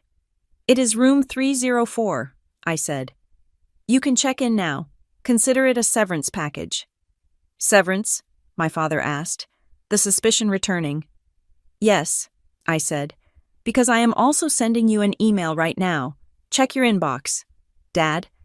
He lowered the phone slightly, fumbling to open his email app on the screen while keeping me on the call. I watched his eyes scan the notification. I watched his face turn from confusion to a deep, violet shade of fury. What is this? He roared. It is an invoice, I said. $300 for a locksmith, he read aloud, his voice shaking. $200 for express cleaning, $50 for wall repair. Jordan and Elise sent me the bill for the emergency locksmith they had to call tonight because you refused to hand over the key until the police forced you, I explained. And the cleaning fee is for the mud and scuff marks your boxes left in the hallway. I paid them to preserve my reputation with the buyers. Now, you are going to reimburse me. You are charging us, Paige screamed, after you kicked me out. You are insane. I am balancing the ledger, I said. The hotel room cost $400. The damages cost $550. I deducted the hotel cost from what you owe me. Technically, you still owe me $150, but I am willing to write that off as a loss to close the account. I will not pay this, my father spat at the camera. I will not pay a single dime. You ungrateful, arrogant little... If you do not pay it by Friday, I cut him off, my voice dropping an octave. I will forward the original bills from the locksmith and the cleaning crew directly to you. And since the locksmith's report mentions forced entry recovery, I imagine Jordan could use that if he decides to follow through on the trespassing charges he is currently holding back. You are blackmailing your own father. He looked like he was going to have a stroke. I am settling debts, Dad, I said. You taught me to value money. Remember, you taught me that everything has a cost. Well, tonight had a cost. Do not bother coming home, my mother said. Her voice was ice cold. The mask of the concerned victim was gone, revealed the vindictive woman underneath. If you ever step foot in Tennessee again, do not come to our door. Mom, I said, and for the first time, I smiled. It was a genuine smile. I just sold the only reason I had to ever come back. You will regret this, my father threatened. You need us. You will fail out there alone, and you will come crawling back, and we will not be there. I have been alone for 34 years. Dad, I said, I just finally made it official. I did not wait for their retort. I did not wait for the final curse. I tapped the red button. The screen went black. The silence of the Amsterdam night rushed back in. But this time, it did not feel empty. It felt clean. I sat there for a moment, listening to the canal water lap against the stones. My hands were steady. My breathing was deep and even. I had just fired my parents. I stood up, buttoned my coat against the wind, and began to walk back toward my hotel. I had a new job starting on Monday. I had a new city to learn, and for the first time in my life, my bank account and my soul belonged entirely to me. But as I walked, a small, nagging thought tugged at the back of my mind. My father was a man who needed to win. He did not take losses. He took revenge. I had embarrassed him. I had cost him money. I had stripped him of control. He would not let this end with an invoice. He would find a way to strike back. I checked my email one last time to make sure the invoice had gone through. It had, but right below it, a new notification popped up. It was from my former boss at Marrow Peak in Nashville. Subject urgent. Compliance issue. I frowned. I stopped walking. I opened the email. Lillian, we received a disturbing call this morning regarding an ethics violation. We need to talk before your contract transfers to the Amsterdam branch officially. My stomach dropped. My father knew where I worked. He knew the industry, and he knew that in the world of high-stakes data analytics, reputation was the only currency that mattered more than money. I looked up at the dark sky. The exit interview was over. But the war had just moved to a new battlefield. The email from my former boss, Marcus, was marked with a red exclamation point. The subject line was short, professional, and terrifying compliance inquiry regarding Redcrest account. I stood on the cobblestones of a side street in Amsterdam, the wind biting at my cheeks. I had just finished dismantling my family's emotional hold on me, or so I thought. But the corporate world has a way of dragging you back in, especially when your family's incompetence bleeds into your professional network. I tapped the screen to open the message. Lillian, please call me immediately. We have a situation developing with one of our downstream partners in Nashville. It involves a police report filed at 4210 Maplewood Drive. The name on the report is Moore. I need to know if this is going to blow back on the firm. My stomach turned over. It was not fear for myself. My transaction was clean. It was the realization that the blast radius of my sister's stunt was wider than I had calculated. I dialed Marcus. He answered on the first ring. Lillian, he said, his voice tight. I thought you were on a plane. I just landed, I lied. What is going on? Marcus, why are you asking about the house? Because, Marcus said, and I could hear him pacing in his office 4,000 miles away. Do you know who bought your house? Jordan and Elise Hargrove, I said. They are a young couple from Chicago. He works in finance. He does not just work in finance. Lillian, Marcus said, his voice dropping to a harsh whisper. Jordan Hargrove is the newly appointed Chief Financial Officer of Vantage Healthcare. I froze. Vantage Healthcare was a behemoth. They were the largest hospital network in the Southeast. But that was not the problem. The problem was that Vantage Healthcare was the primary anchor client for a small, boutique financial consulting firm called Redcrest Advisory. And Redcrest Advisory was the firm owned and operated by my father, Dale Moore. The irony hit me so hard, I actually had to lean against a brick wall to keep from laughing. It was a dark, hysterical laughter that bubbled up in my throat. My father, a man who prided himself on knowing everyone who mattered in Nashville, had spent the last 3 hours screaming at, threatening, and trespassing on the property of the man who effectively paid his mortgage. He had called the police on the one person in the city who held the power to bankrupt him with a single email. Oh my God, I whispered. It gets worse, Marcus continued. Apparently, your father did not recognize him. He tried the "do you know who I am" routine. He threatened to sue Jordan for emotional distress. And then, your sister tried to physically shove Jordan out of the hallway. How do you know all this? I asked. Because Jordan Hargrove called me 20 minutes ago, Marcus said.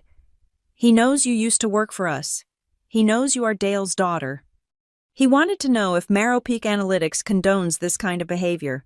I told him absolutely not, that you had already transferred to Europe, and that the sale was legitimate. I managed to talk him down from dragging our company into it.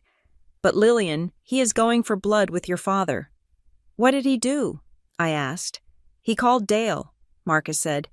I do not know what was said, but the rumor mill is already churning.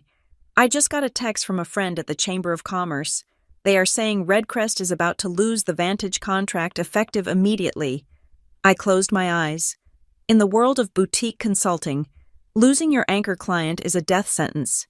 It is not a stumble. It is a decapitation. My father's firm operated on thin margins. He relied on the Vantage retainer to cover his office rent, his country club dues, and the endless stream of bailouts he provided for Paige. Lillian, Marcus said softer now, I know things are complicated with your family, but this is professional suicide. If Dale loses that contract, he is finished. I know, I said. Okay, Marcus exhaled. As long as you are clear of it, I just needed to make sure there was no liability on our end. Enjoy Amsterdam. He hung up. I stared at the phone. The universe has a twisted sense of humor. My father had spent his entire life preaching about the importance of networking, of knowing your place, of sucking up to power. And in one afternoon of unchecked entitlement, he had walked into the home of his biggest benefactor and treated him like a squatter. My phone vibrated again. It was not a text. It was a call. The caller ID said, "Dad." I had blocked him. I was sure I had blocked him. But then I remembered I had blocked his cell phone. This was coming from a landline. It was the office line at Redcrest Advisory. He was at the office, at 10 o'clock at night.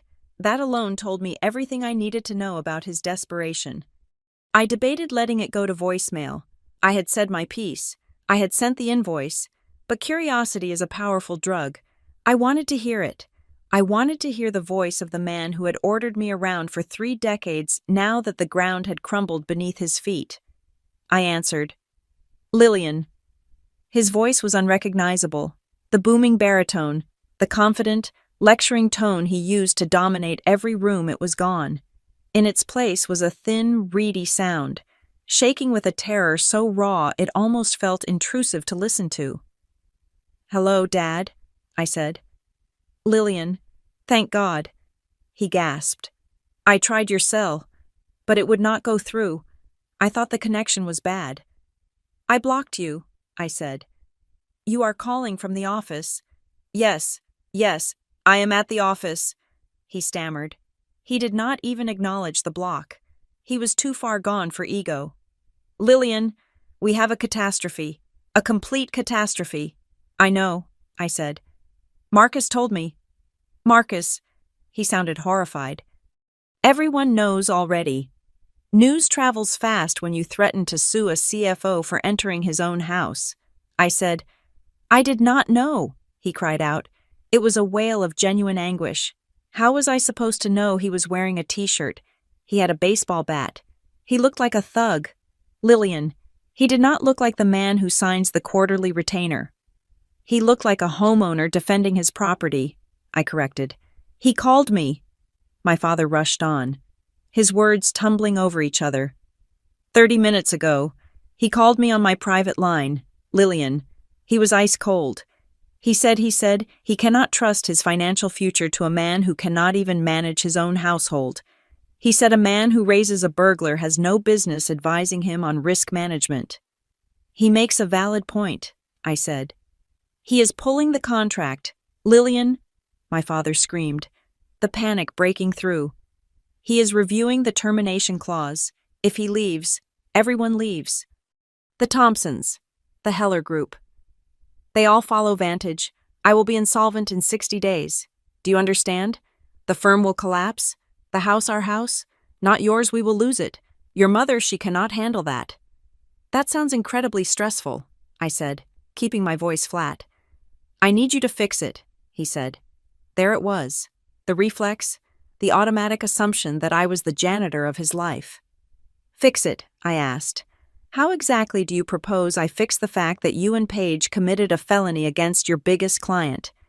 "You have to write him a letter," my father said. He was speaking fast, plotting, scheming. "You send an email to Jordan Hargrove. You copy me. You tell him it was all a miscommunication on your part." I stopped walking. I stood still in the middle of the sidewalk. "Excuse me." "You tell him you gave Paige permission," he said, his voice dropping to a conspiratorial whisper. "You say you told her she could stay, but in the chaos of the move to Amsterdam, you forgot to inform the buyers. You say you gave her the key. You take the blame. Lillian, you say you were overwhelmed and scattered. If you say it was your mistake, he will forgive Paige. He will see it as a clerical error, not a break-in. He will calm down. He will keep the contract." I listened to his request. I let it roll around in my mind, examining it from every angle. He was asking me to destroy my professional reputation. He was asking me to lie to a senior executive, a man who ran in the same circles as my new bosses, and paint myself as incompetent, scattered, and negligent. He wanted me to tell the world that I was the kind of person who forgot she sold a house and accidentally caused a police raid. He wanted me to burn my credibility to keep his warm. "You want me to lie," I said. It is a white lie, he pleaded. It hurts no one. You are in Europe. It does not matter what they think of you here. But I am here, Lillian. I have to live here. This is my legacy. This is 40 years of work. And what about my legacy? I asked. What about my integrity? Your integrity, he scoffed, a flash of his old arrogance returning for a split second. Your integrity does not pay for your mother's health insurance. Your integrity does not keep the lights on. Do not be selfish. Lillian, not now. This is life and death. Paige broke in, I said. You enabled her.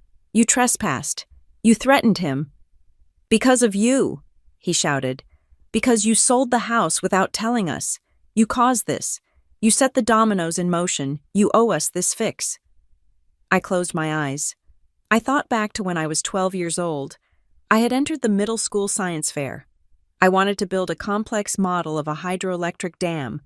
I needed supplies pumps, tubing, waterproof sealant. I had calculated the cost, $45. I had asked my father for the money. He was sitting in his armchair, reading the Wall Street Journal.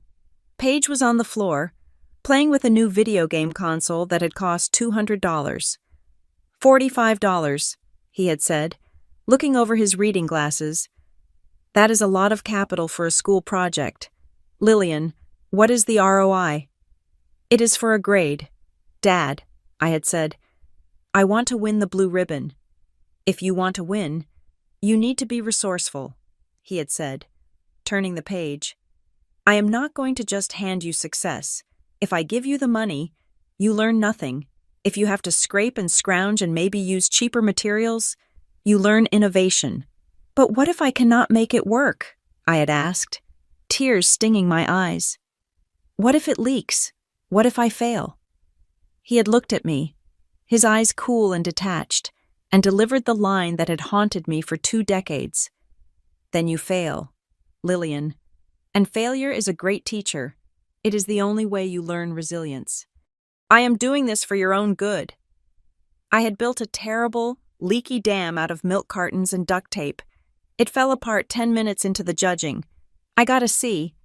Paige got ice cream afterwards because she was bored waiting for me. Lillian. My father's voice brought me back to the present. He sounded small. Lillian, please, I am begging you. Write the letter. Save the firm. I looked at the canal water. Dark and deep. I had the power to save him. I could type out 3 paragraphs, hit send, and the pressure would release. He would keep his client. Paige would avoid legal charges. The cycle would continue. They would learn nothing. They would just learn that no matter how badly they screwed up, Lillian would fix it, or I could let gravity do its work. Dad, I said softly. Yes, he breathed. Hopeful. You will do it. Do you remember my science fair project? I asked. The hydroelectric dam. What? He sounded confused.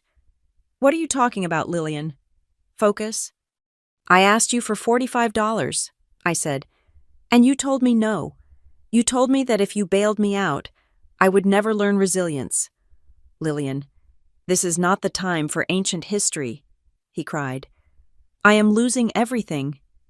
You told me that failure is a great teacher. I said, my voice was steady, calm, and terrifyingly clear. You said you were doing it for my own good. Lillian, stop, he whimpered. I am not going to write that letter. Dad, I said, I am not going to lie for you. I am not going to fix this. You cannot do this to me, he sobbed. I am your father. Anto, I said, channeling every ounce of the cold, hard competence he had forced me to build. I am being a good daughter. I am giving you the opportunity to learn resilience. Lillian, he screamed, failure is a great teacher. Dad, I said, so today, you learn your lesson. I hung up. I did not just hang up. I powered the phone down completely. I stood in the silence of the Amsterdam street. My heart was pounding, but not with fear, with power. I had not just cut the cord. I had burned the safety net. I walked toward the hotel. my steps echoing on the stones. I knew that back in Nashville, the collapse was beginning. The emails were flying. The contracts were being shredded. The house of cards my father had built on arrogance and my unpaid labor was coming down. And for the first time in my life, I was not going to be there to sweep up the debris. I thought blocking my family would buy me silence. I was naive. I forgot that in the 21st century, you do not need a direct line to someone to destroy them. You just need an audience. For 48 hours after I hung up on my father, I focused on my new life. I walked the canals of Amsterdam. I ate stroopwafel. I set up my desk at the new office. I told myself the radio silence from Tennessee meant they had finally accepted defeat. I imagined them licking their wounds, perhaps sitting in that prepaid hotel room, finally reflecting on their choices. I was wrong. They were not reflecting. They were rebranding. The first strike did not come from my parents. It came from my Aunt Linda, a woman who lived in Florida and communicated exclusively in inspirational quotes and guilt. I received a direct message from her on Facebook on Tuesday morning. "Lillian, I am praying for your soul. I cannot believe you would abandon your family in their time of need and flee the country. Your mother is devastated. Please call her." I frowned, staring at the screen. Abandon, flee. I opened my mother's profile. Since I had blocked her number, social media was her only megaphone, and she was using it. There was a post from 6 hours ago. It was a photo of her and Paige hugging. Paige looked tragic, staring off into the middle distance with red-rimmed eyes. The caption was a masterclass in vague, weaponized victimhood. Our hearts are broken today. It is a special kind of pain when a child you raise turns their back on the family unit. We are dealing with a crisis: homelessness, betrayal, and cruelty from someone we trusted. Please pray for my daughter Paige as she navigates this trauma. We will rebuild, even if we have to do it alone. The comments were a cesspool of sympathy. Oh my God. Cynthia. What happened? Sending prayers. Is this about Lillian? I heard she moved. How could anyone treat their sister like that? Karma will get her. My mother had liked every single comment. She was not deleting the ones mentioning my name. She was curating them. I felt a cold flush of anger, but I did not type a response. Engaging with a narcissist's smear campaign is like wrestling a pig in mud. You both get dirty, but the pig likes it. Then came the narrative shift from Paige. I started getting messages from cousins I had not spoken to in 5 years. "Hey Lil, is it true you sold the house while Paige was living in it and didn't tell her Lillian? Uncle Bob says you tricked Paige into going to the house so the police would arrest her. That is messed up." They were spinning a story where Paige was already a tenant, and I had pulled the rug out from under her. They were painting me as a sociopath who set a trap for her own sister. But the real escalation the moment the war moved from family drama to defamation came from Trent. I was sitting in my hotel room, analyzing the engagement on my mother's post like it was a data set, when a notification popped up from a burner account I used to monitor local Nashville trends. Trent was live on TikTok. The caption read, "Story time. My GF's psycho sister evicted us for clout." I clicked the link. Trent was sitting in what looked like the hotel room I had paid for. He was wearing a backwards hat and holding a Red Bull. The viewer count was climbing 300, 400 people. "Yo, what is up, guys?" Trent said, talking to his phone. "So, you are not going to believe what went down this weekend. We are literally homeless right now. My girl Paige. She is a mess. Her sister, Lillian, total corporate sellout. By the way, she literally sold her house from under us." He leaned into the camera, whispering like he was sharing a state secret. "So, get this, we had permission. Right, the parents. Lillian's mom and dad, they gave us the keys. They said, 'Go ahead, move in. It is family property.' And then Lillian waits until we have all our stuff inside, and she calls the cops on us. Like, who does that?" I watched, my hand hovering over the screen record button. I needed him to keep talking. I needed him to get arrogant. "Someone in the comments is asking if we had a lease," Trent said, reading the screen. "Bro, you do not need a lease with family. That is the point. Her dad told us. Do not worry about the paperwork. Lillian is cool with it. Just get in there before she changes her mind. He literally said the paperwork did not matter because blood is thicker than water. I hit stop on the recording. I replayed the clip. Her dad told us just get in there before she changes her mind. He literally said the paperwork did not matter. Trent, in his idiocy, had just handed me the smoking gun.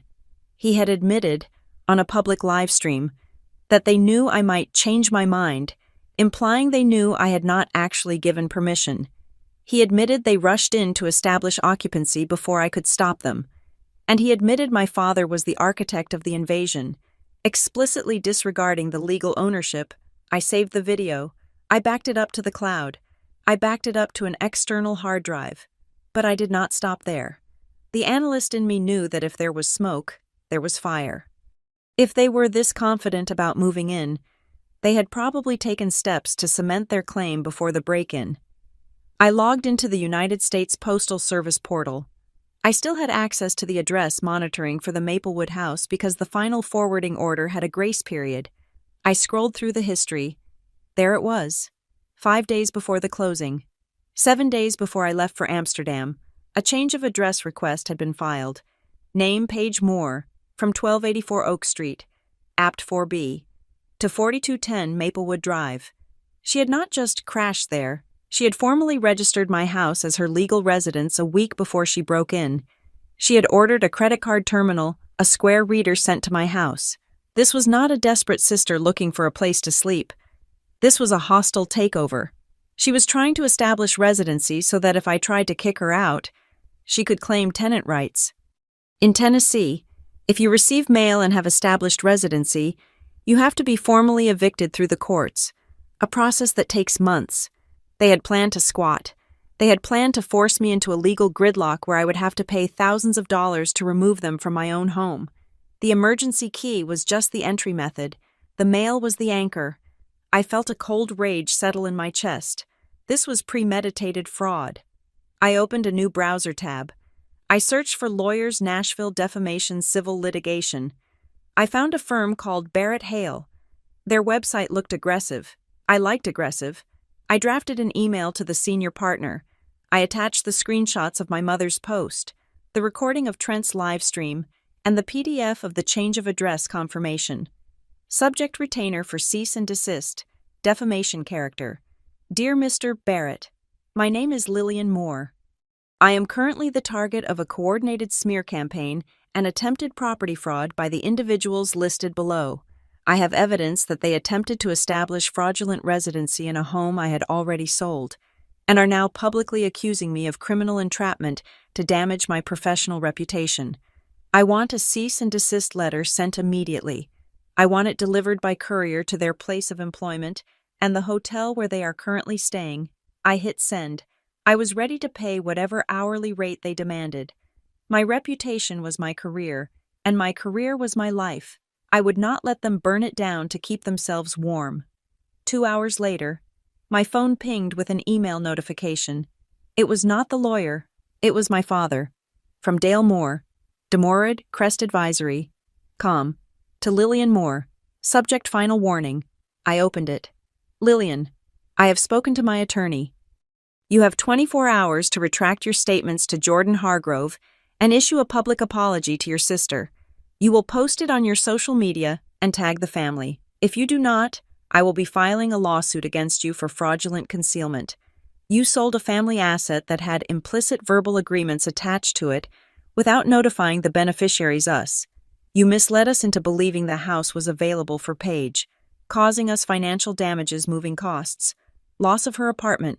Furthermore, your actions constitute intentional infliction of emotional distress.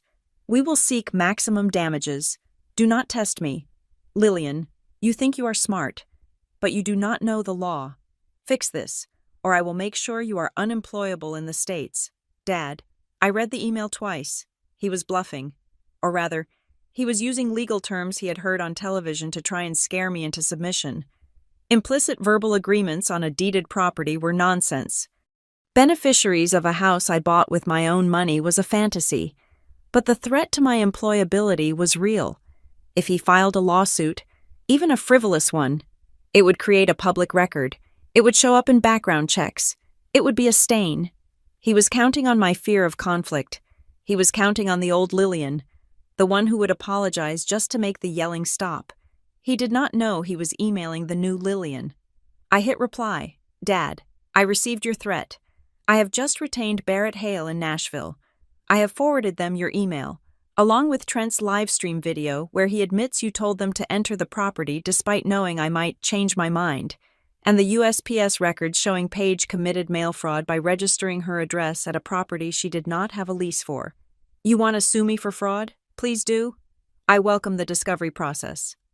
I would love to subpoena your firm's financial records to see why you were so desperate to get Paige into my house for free.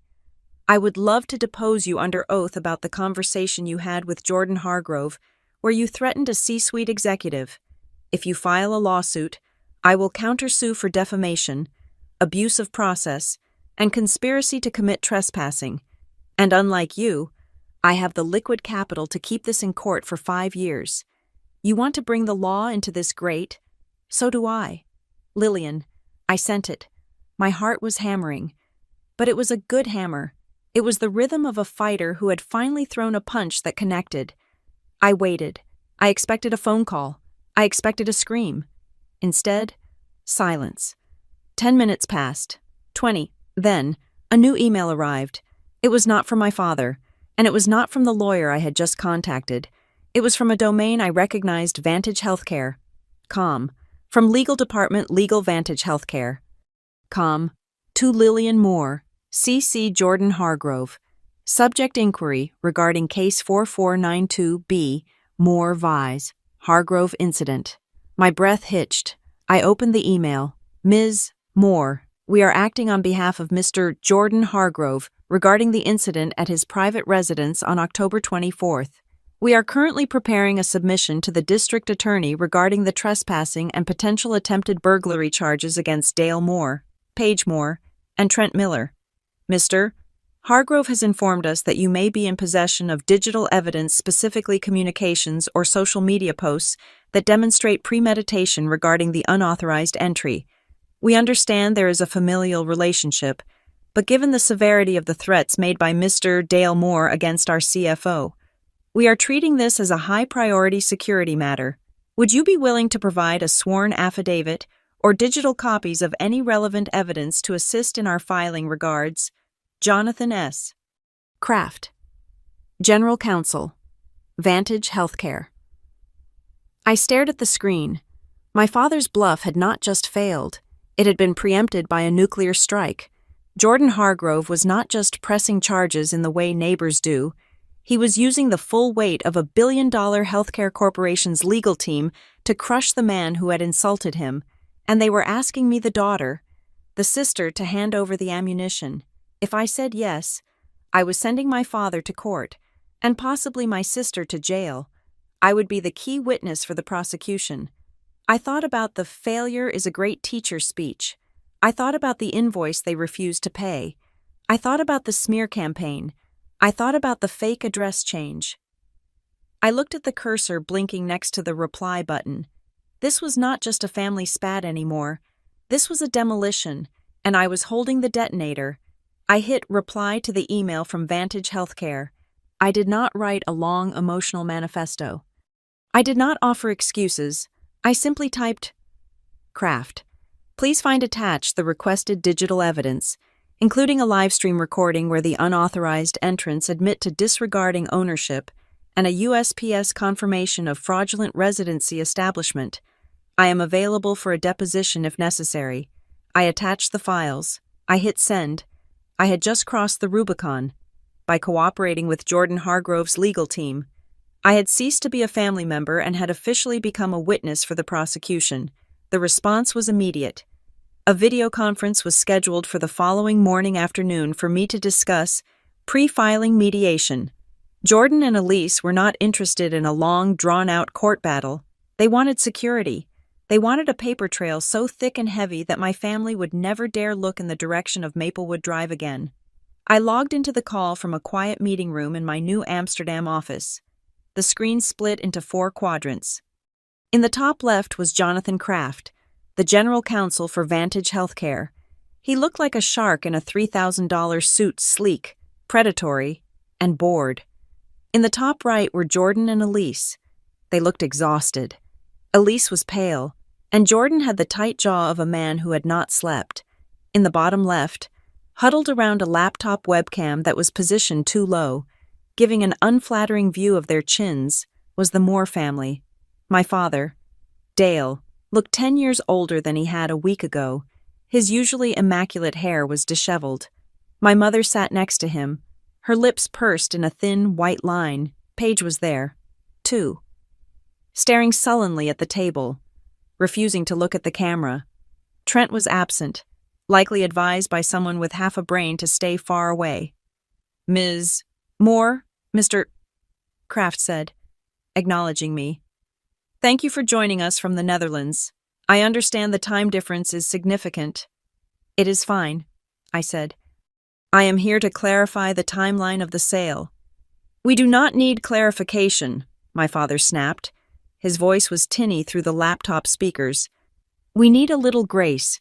This is a family dispute that has blown out of proportion. Mr.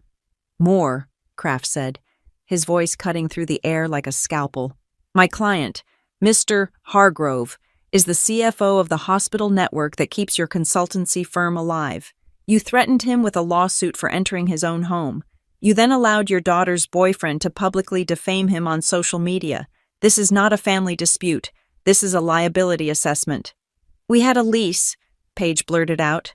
She looked up, her eyes wide and manic. We had a written agreement, Trent wrote it up. My eyebrows shot up. A lease. You have a lease, Kraft asked, sounding amused. Please, show us. My father looked pained. He tried to put a hand on Paige's arm to stop her, but she shook him off. She held up a piece of paper to the camera. It was not a standard lease agreement. It was a piece of yellow legal pad paper. The handwriting was scrawled in blue ballpoint pen. Read it, Kraft commanded. Paige cleared her throat. I, Lillian Moore, hereby grant Paige Moore and Trent Miller full access to the property at 4210 Maplewood for an indefinite period, starting October 1st, in exchange for house-sitting services. And is it signed? Kraft asked. Yes. Paige pointed to a scribble at the bottom. Right here. I leaned closer to my screen. The signature looked like a child's interpretation of cursive. It looked nothing like my signature. Paige, I said, my voice echoing in the silence. Look at the date on that paper. She frowned, looking at the top of the page. October 1st. On October 1st, I said calmly. I was in Chicago for the final interview with Marrow Peak. I have flight records and hotel receipts to prove it. I was physically 300 miles away from that piece of paper. You signed it before you left, she lied. But her voice wavered. And, I continued, relentless. You listed the owner as Lillian Moore, but if you check the county records, I had already transferred the title into a holding trust for the sale process on September 28th. I technically did not own the house as an individual on October 1st. The contract is void because the grantor did not exist. That is a technicality, Trent's voice shouted from off-screen. He was in the room, hiding. It is fraud, Kraft corrected. Forging a signature on a retroactive lease to avoid trespassing charges is a felony. Ms.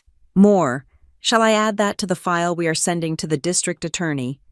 Paige dropped the paper. She looked at our parents, waiting for them to save her. It was a misunderstanding, my mother interjected quickly. Her voice was high and brittle.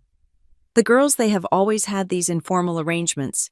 Lillian is very difficult to pin down. She says one thing and does another. Paige honestly believed she had permission. Lillian simply failed to communicate the sale clearly. She was doing it again. She was rewriting history to make me the agent of chaos and Paige the innocent victim of my silence. Stop, Jordan Hargrove said. It was the first time he had spoken. He leaned into the camera, his eyes locked on my father. Do not blame Lillian, Jordan said. This is not a communication error. I have seen the emails Lillian sent you. I saw the invoice. I saw the text logs. She was crystal clear. This is not a misunderstanding. Dale, this is a pattern. You people have a pathological inability to respect boundaries. Now see here, my father blustered, trying to summon his old authority. You cannot speak to me like that. I am a senior consultant in this town. You are a broke consultant, Kraft said. The room went dead silent. My father froze. His mouth hung open slightly. Excuse me, he whispered. Kraft looked down at a file on his desk. In preparing for this meeting, we ran a standard solvency check on Red Crest Advisory. It is standard procedure when a vendor threatens litigation against our executives. Kraft flipped a page. Mr. Moore, your firm is currently carrying $300,000 in short-term debt. You have missed your last 2 office lease payments. Your credit line is maxed out, and you have taken a personal loan against your own home equity. I stared at the screen. I knew my father lived above his means, but I had no idea the hole was this deep. This is irrelevant, my father shouted, his face turning a blotchy red. My finances are private. They become relevant when you try to steal a house, Kraft said coldly. We have a theory. Mr. Moore, we do not think you moved Paige into that house because she needed a place to stay. We think you moved her in because you could no longer afford to pay her rent at the apartment complex, and you promised her Lillian's house as a free alternative to keep her off your payroll. The air left the room. I looked at Paige. She was not looking at Kraft. She was looking at our father. Dad, she whispered, you said you just wanted me to be closer to home. You said the apartment was too urban. My father refused to look at her. He stared straight ahead, his jaw working. You told me the rent was taken care of, Paige said, her voice rising. I got an eviction notice at the old place. Dad, you told me it was a mistake. You told me to move to Lillian's because it was an upgrade. I was handling it, my father snapped at her. I just needed a few months of cash flow. If you had just stayed in Lillian's house quietly, if Lillian hadn't gone nuclear, I would have stabilized the firm by January. It was a bridge. Paige, it was just a bridge. You used my house as a lifeboat, I said softly. It all made sense.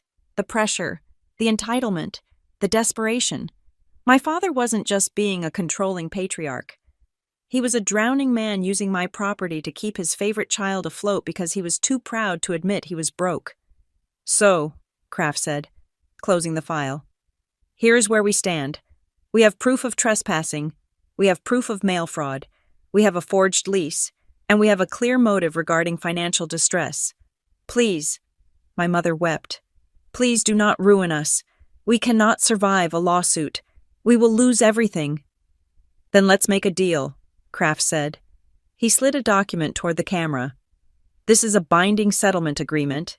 It has 3 conditions. 1. The Moore family, Dale, Cynthia, Paige, and Mr. Miller agree to a lifetime restraining order against Jordan and Elise Hargrove. You will not come within 500 feet of them or the property at Maplewood Drive. My father nodded weakly. 2. You will issue a full, public retraction of all social media statements regarding Lillian Moore and Jordan Hargrove. You will admit that you entered the property without permission and that the accusations of entrapment were false. I cannot do that, Paige cried. Everyone will laugh at me. Would you prefer they visit you in prison? Kraft asked. Paige shut her mouth. And 3, Kraft continued. You will pay restitution for the locksmith, the cleaning, and the legal fees incurred by Mr. Hargrove today. The total is $4,500, payable within 30 days. We do not have that kind of money liquid, my father whispered. Then I suggest you sell the car you are sitting in. Kraft said. Lillian, my father said. He turned his face to the camera. His eyes were wet. He looked small. He looked like the ghost of the man I used to fear. Lillian, please, he said. You have the money. You just sold the house. You have the equity check. It is nothing to you. $4,000. You make that in a week now. No, I said. Help us, he begged.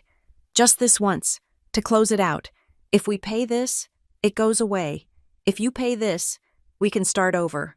I will never ask you for anything again. I swear on your grandmother's grave. You swore on Grandma's grave that you would pay for my college, I said. I am still paying those loans. Dad. Lillian, do not be cruel, my mother sobbed. We are drowning. You are not drowning, I said. You are just finally being asked to swim. I cannot pay this, my father said, his voice cracking. Lillian, talk to him. Talk to Jordan. Tell him to waive the fee.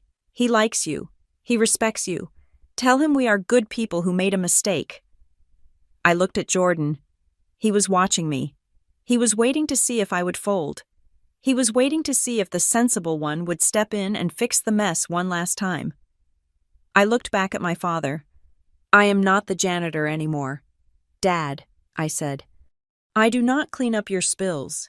If you cannot pay, then I guess you will have to deal with the district attorney. I hear the courts in Tennessee are very efficient. You would send your sister to jail over $4,000. My mother screamed. No, I said. You would... Mr. Kraft? I said, turning my attention to the lawyer. I approve the terms. I am willing to sign an affidavit supporting the restraining order. As for the money, that is between you and the defendants. I have no financial interest in this matter. Understood, Kraft said. Mr. Moore, you have 24 hours to sign this agreement and wire the funds. If not, we file the criminal complaint on Monday morning. We need a mediation, my father said, clutching at straws. We need to meet in person. I cannot sign this over a video call. I need to review the language. Fine, Kraft sighed. My associate is in Nashville. We can set up a mediation at our satellite office for Monday morning. You bring the check. You sign the papers. If you do not show up, the police will be at your door by noon. We will be there, my father said, defeated. And Lillian, Kraft asked, will you be joining us remotely for the final signing? I will, I said. I want to see it finished. Good, Kraft said. Meeting adjourned. The screen went black. I sat back in my chair in the empty conference room. The silence of the office was heavy, but it was a different kind of silence than before. It was not the silence of fear. It was the silence of a demolition site after the charges have gone off, just before the dust settles. My father was broke. My sister was a squatter by necessity, not just entitlement. My mother was an enabler to the bitter end, and I was free. But as I packed up my laptop, I knew that Monday morning would not just be a signing. My father was a cornered animal, and cornered animals do not just surrender, they bite. He would have one last card to play at that mediation. I just had to make sure I was wearing armor when he played it. Monday morning arrived in Amsterdam with a steel gray sky and a persistent drizzle that blurred the view of the canal outside my office window. It was the kind of weather that made you want to curl up with a book, but I was sitting in a soundproof glass booth, adjusting the angle of my laptop camera for the final act of my life in Tennessee. The mediation was scheduled for 9 a.m, Nashville time. For me, it was late afternoon. I had a cup of tea, a stack of digital files, and a calmness that felt unnatural. My hands were not shaking. My heart was beating at a steady resting pace. I felt like a surgeon scrubbing in for a procedure I had performed 1,000 times, even though this was the first time the patient on the table would be my own lineage. The screen flickered, and the participants joined the conference call one by one. First came Mr. Kraft, the general counsel for Vantage Healthcare, looking as sharp and lethal as a fresh razor blade. Then came Jordan and Elise Hargrove. They were sitting in a conference room in Nashville, likely at Kraft's satellite office. Jordan looked stern, his arms crossed over his chest. Elise looked determined, a notepad open in front of her. Then, the final window opened. My family. They were squeezed around a mahogany table in what I recognized as the small meeting room at Red Crest Advisory. My father, Dale, sat in the center, wearing his best navy suit, though the knot of his tie was slightly askew. My mother, Cynthia, sat to his right, wearing oversized sunglasses indoors. presumably to hide the effects of 2 days of crying. Paige was on his left, slumped in her chair, picking at a loose thread on her sweater. Trent was next to her, looking like a teenager called to the principal's office, his jaw set in a defiant pout. "All parties are present, Mr. Kraft said, his voice smooth and devoid of warmth. "This session is being recorded for legal documentation. Let us begin." "We are here under protest," my father announced immediately. He tried to project his usual boardroom authority, but his voice lacked resonance. It sounded thin, like paper tearing. "We believe this entire situation could have been resolved with a phone call, rather than these bullying tactics. You had a phone call, Dale," Jordan Hargrove said, leaning toward the microphone. "You used it to threaten my career. That is why we are here." "I was emotional," my father countered, waving a hand dismissively. "I was protecting my child. Family comes first. I would expect a man of your standing to understand that." "I understand protecting my family," Jordan replied. "That is why I am getting a restraining order against yours." "Let's review the facts," Mr. Kraft interrupted, cutting off my father's sputtered response. "We are here to sign a settlement agreement regarding the trespassing incident at 4210 Maplewood Drive. The defendants Dale Moore, Cynthia Moore, Paige Moore, and Trent Miller claim there was a verbal agreement with the former owner, Lillian Moore, granting them tenancy." He looked at the camera lens, looking directly at me. "Ms. Moore," Kraft asked, "for the record, on the date of October 24th, or any date prior, did you grant your sister parents or their associates permission to enter or inhabit the property after the sale closing date?" The room went silent. On my screen, I saw 4 pairs of eyes lock onto me. My mother lowered her sunglasses. Paige stopped picking at her sweater. They looked at me with a mix of desperation and a silent plea. "Lie for us. Just this once. Save us." I took a sip of tea. I set the cup down. "No," I said. The word hung in the air, absolute and heavy. "Never," I added. I explicitly told them the house was sold. I explicitly told them to return the key. I explicitly told them that entering the property would be trespassing. "She is lying," Paige shrieked. She nodded. When I said I liked the guest room, she nodded. That is a non-verbal agreement. "A nod is not a lease, Ms. Moore," Kraft said dryly. "And frankly, your own boyfriend has provided evidence that contradicts your claim of a misunderstanding." Kraft clicked a button, and the screen share feature activated. The video of Trent's live stream began to play. It was the clip I had sent. Trent's face filled the screen, smug and confident. "Her dad told us, just get in there before she changes her mind. He literally said the paperwork did not matter because blood is thicker than water." The audio was crisp. The paperwork did not matter. I watched my father's face as the words echoed in the room. He closed his eyes. He knew, in that moment, that his own arrogance had been recorded, packaged, and delivered as the weapon of his destruction. The video ended. The silence that followed was suffocating. That was taken out of context," Trent mumbled, his face turning a deep crimson. "The context seems quite clear," Kraft said. "You knew you had no legal right. You knew Lillian had not agreed. You decided to force entry based on the advice of Dale Moore, who believed he was above the law. We were just trying to help her," my father exploded, slamming his hand on the table. "My daughter was homeless. She had nowhere to go. We are parents. We saw a solution, and we took it. We were helping." "Helping is not occupying, Dale," Jordan said. His voice was quiet, which made it more terrifying. "You did not move her into a hotel. You did not move her into your house. You broke into mine. You did not help her. You stole from me."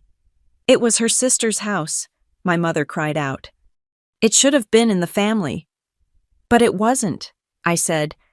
They all turned to look at my square on the screen again. "It was never family property," I said. "It was my house, and you never respected that. You never respected me." "We loved you." My mother wept. "We did everything for you, And this is how you repay us, by siding with strangers. I am not siding with strangers, I said. I am siding with the truth. You are twisted, Paige spat. You planned this. You lured me in. You wanted me to get arrested so you could feel superior. I did not lure you. Paige, I said. You have been planning to take that house for 6 months. What? Paige frowned. You are crazy. Mr. Kraft, I said. Please display Exhibit C. Kraft nodded. A new image appeared on the screen. It was a screenshot of a text message thread between Paige and me, dated 4 months ago, long before I had even interviewed for the Amsterdam job. I had been scrolling through my archives the night before and found it. It was the smoking gun I had forgotten I had. The text from Paige read, when you move eventually. Because you know you will get bored. I am totally taking the back guest room. I already bought curtains for it. You will get used to it. LOL. I saw the color drain from Paige's face. You bought curtains for a house I was still living in, I said. You were not desperate, Paige. You were waiting. You saw my life as a waiting room for your life. This was not an emergency. This was a hostile takeover you had been fantasizing about for half a year. Paige stared at the screen. She opened her mouth to argue, but nothing came out. The narrative of the sudden crisis crumbled. She looked at Trent, but he looked away. She looked at our mother, who was busy wiping her eyes. Then, she looked at our father. You said it was okay, Paige whispered. Dale stiffened. Paige, be quiet. You said it was okay. She yelled, turning on him. You told me Lillian was just being difficult. You told me if I moved in, she would cave. You promised me, Dad. You said, trust me, I will handle Lillian. You promised me a house. I was trying to manage the situation, Dale shouted back. You lied, Paige screamed. Tears finally spilling over, not the fake tears of a victim, but the angry tears of a spoiled child realizing the candy store is closed. You always promise stuff you cannot do. You promised to pay my rent, and you didn't. You promised to fix my credit, and you didn't. And now you promised me a house, and I am going to get sued. I did my best, Dale roared. I have carried you your whole life. You carry me because you need me to be weak, so you can feel big. Paige screamed. The room went dead silent again. It was the truest thing anyone in my family had ever said. My father looked as if he had been slapped. He slumped back in his chair, the fight draining out of him. He looked at my mother, but she was looking at the table, refusing to meet his eyes. The united front was gone. They were just 4 people who had used each other until there was nothing left to use. Are we done with the family therapy session? Kraft asked, sounding bored. We have a schedule to keep. He pushed the papers across the table in Nashville towards the empty chairs where my family would have been sitting if they were there, but instead, he looked at the camera. The agreement is in your inbox. Mr. Moore, you will sign it digitally now. The wire transfer for $4,500 must be initiated within the hour. If not, the deal is off, and the police are on their way. My father pulled his phone out. His hands were shaking so badly he had to use 2 fingers to tap the screen. I watched him authorize the transfer. I knew that money was likely coming from a loan shark or a maxed-out credit card he had hidden from my mother. Signed, my father whispered. Paige Trent, Kraft asked. Signed, Paige muttered, typing on her phone. Trent did the same. Good, Kraft said. The restraining order is now in effect. The retraction must be posted by noon. We will be monitoring. Can we go now? My mother asked, her voice trembling. I cannot be here anymore. Just one more thing, Jordan Hargrove said. My father looked up, hope flickering in his eyes. Maybe he thought Jordan was going to offer mercy. Maybe he thought the business relationship could be salvaged. Dale, Jordan said, regarding the Redcrest advisory contract with Vantage Healthcare. Jordan, please, my father said, his voice cracking. I know we have had our differences, but the work has always been solid. Do not mix the personal with the professional. We have a 5-year history. The work was adequate, Jordan said, but the trust is gone. I cannot have a vendor who sues me. I cannot have a vendor who attempts to defraud me. The feed from the Nashville conference room cut out. Jordan, Elise, and Kraft were gone. For a moment, it was just me and my family on the screen. My father was sobbing. My mother was staring blankly at the wall. Paige was glaring at me with a hatred that would likely last a lifetime. "Are you happy?" Paige hissed. "You won. We are destroyed. Are you happy?" I looked at them. I looked at the people who had defined my worth by my utility for 34 years. I looked at the people who had taught me that love was a debt to be paid. "I am not happy," I said quietly, "and I am not sad. I am just free." I moved my mouse to the red end call button. "Lillian, wait," my father cried out, lifting his head. "Lillian, what are we going to do?" I did not answer. I clicked the button. The screen went black. I sat there in the glass booth, the silence of the office wrapped around me. I looked out the window. The rain had stopped. The clouds were breaking, and a shaft of pale, watery sunlight was hitting the water of the canal, turning the gray into silver. I felt a physical sensation in my chest, like a tight band snapping. I took a deep breath, and the air went all the way to the bottom of my lungs for the first time in years. I picked up my phone. I went to my contacts. I found the group labeled ICE. In case of emergency, it listed Dale, Cynthia, and Paige. I hit edit. I hit delete. I confirmed the deletion. Then, I went to my phone settings. I changed my number. I had already set up the new one with the carrier, but I had kept the old one active just for this meeting. Now, it was time to switch. I swapped the SIM card. The old life was in a piece of plastic the size of a fingernail. I took it out, snapped it in half, and dropped it into the wastebasket under the desk. I stood up and put on my coat. I had a team meeting in 10 minutes. I had a presentation to give on predictive analytics. I had a dinner reservation at a small Indonesian restaurant I wanted to try. I walked out of the booth and into the open plan office. My new colleagues were there, typing, laughing, drinking coffee. They did not know me as the fixer. They did not know me as the doormat. They only knew me as Lillian Moore, the senior strategist from America. I was not a daughter. I was not a sister. I was just me. As I walked toward the elevator, I thought about what my father had said. "You killed us." He was wrong. I had not killed them. I had just stopped providing the life support they felt entitled to. I stepped into the elevator and watched the doors close, shutting out the past, shutting out the guilt, shutting out the noise. I did not break the family. I just finally stopped letting them break me. Thank you so much for listening to my story. It was a long journey from that driveway in Nashville to this quiet canal in Amsterdam, and I am grateful you stuck with me through the madness. I would love to know where you are listening from today. Are you sitting in a cafe in Paris, driving through the rain in Seattle, or maybe relaxing at home in Sydney? Drop your location in the comments below. I love seeing how far this story has traveled. And if you enjoyed watching me take my life back, please subscribe to the Maya Revenge Stories channel. Hit that like button and smash the hype button to help this story reach more people who might need a reminder that it is okay to choose yourself. Stay safe, stay strong, and remember boundaries are not a crime.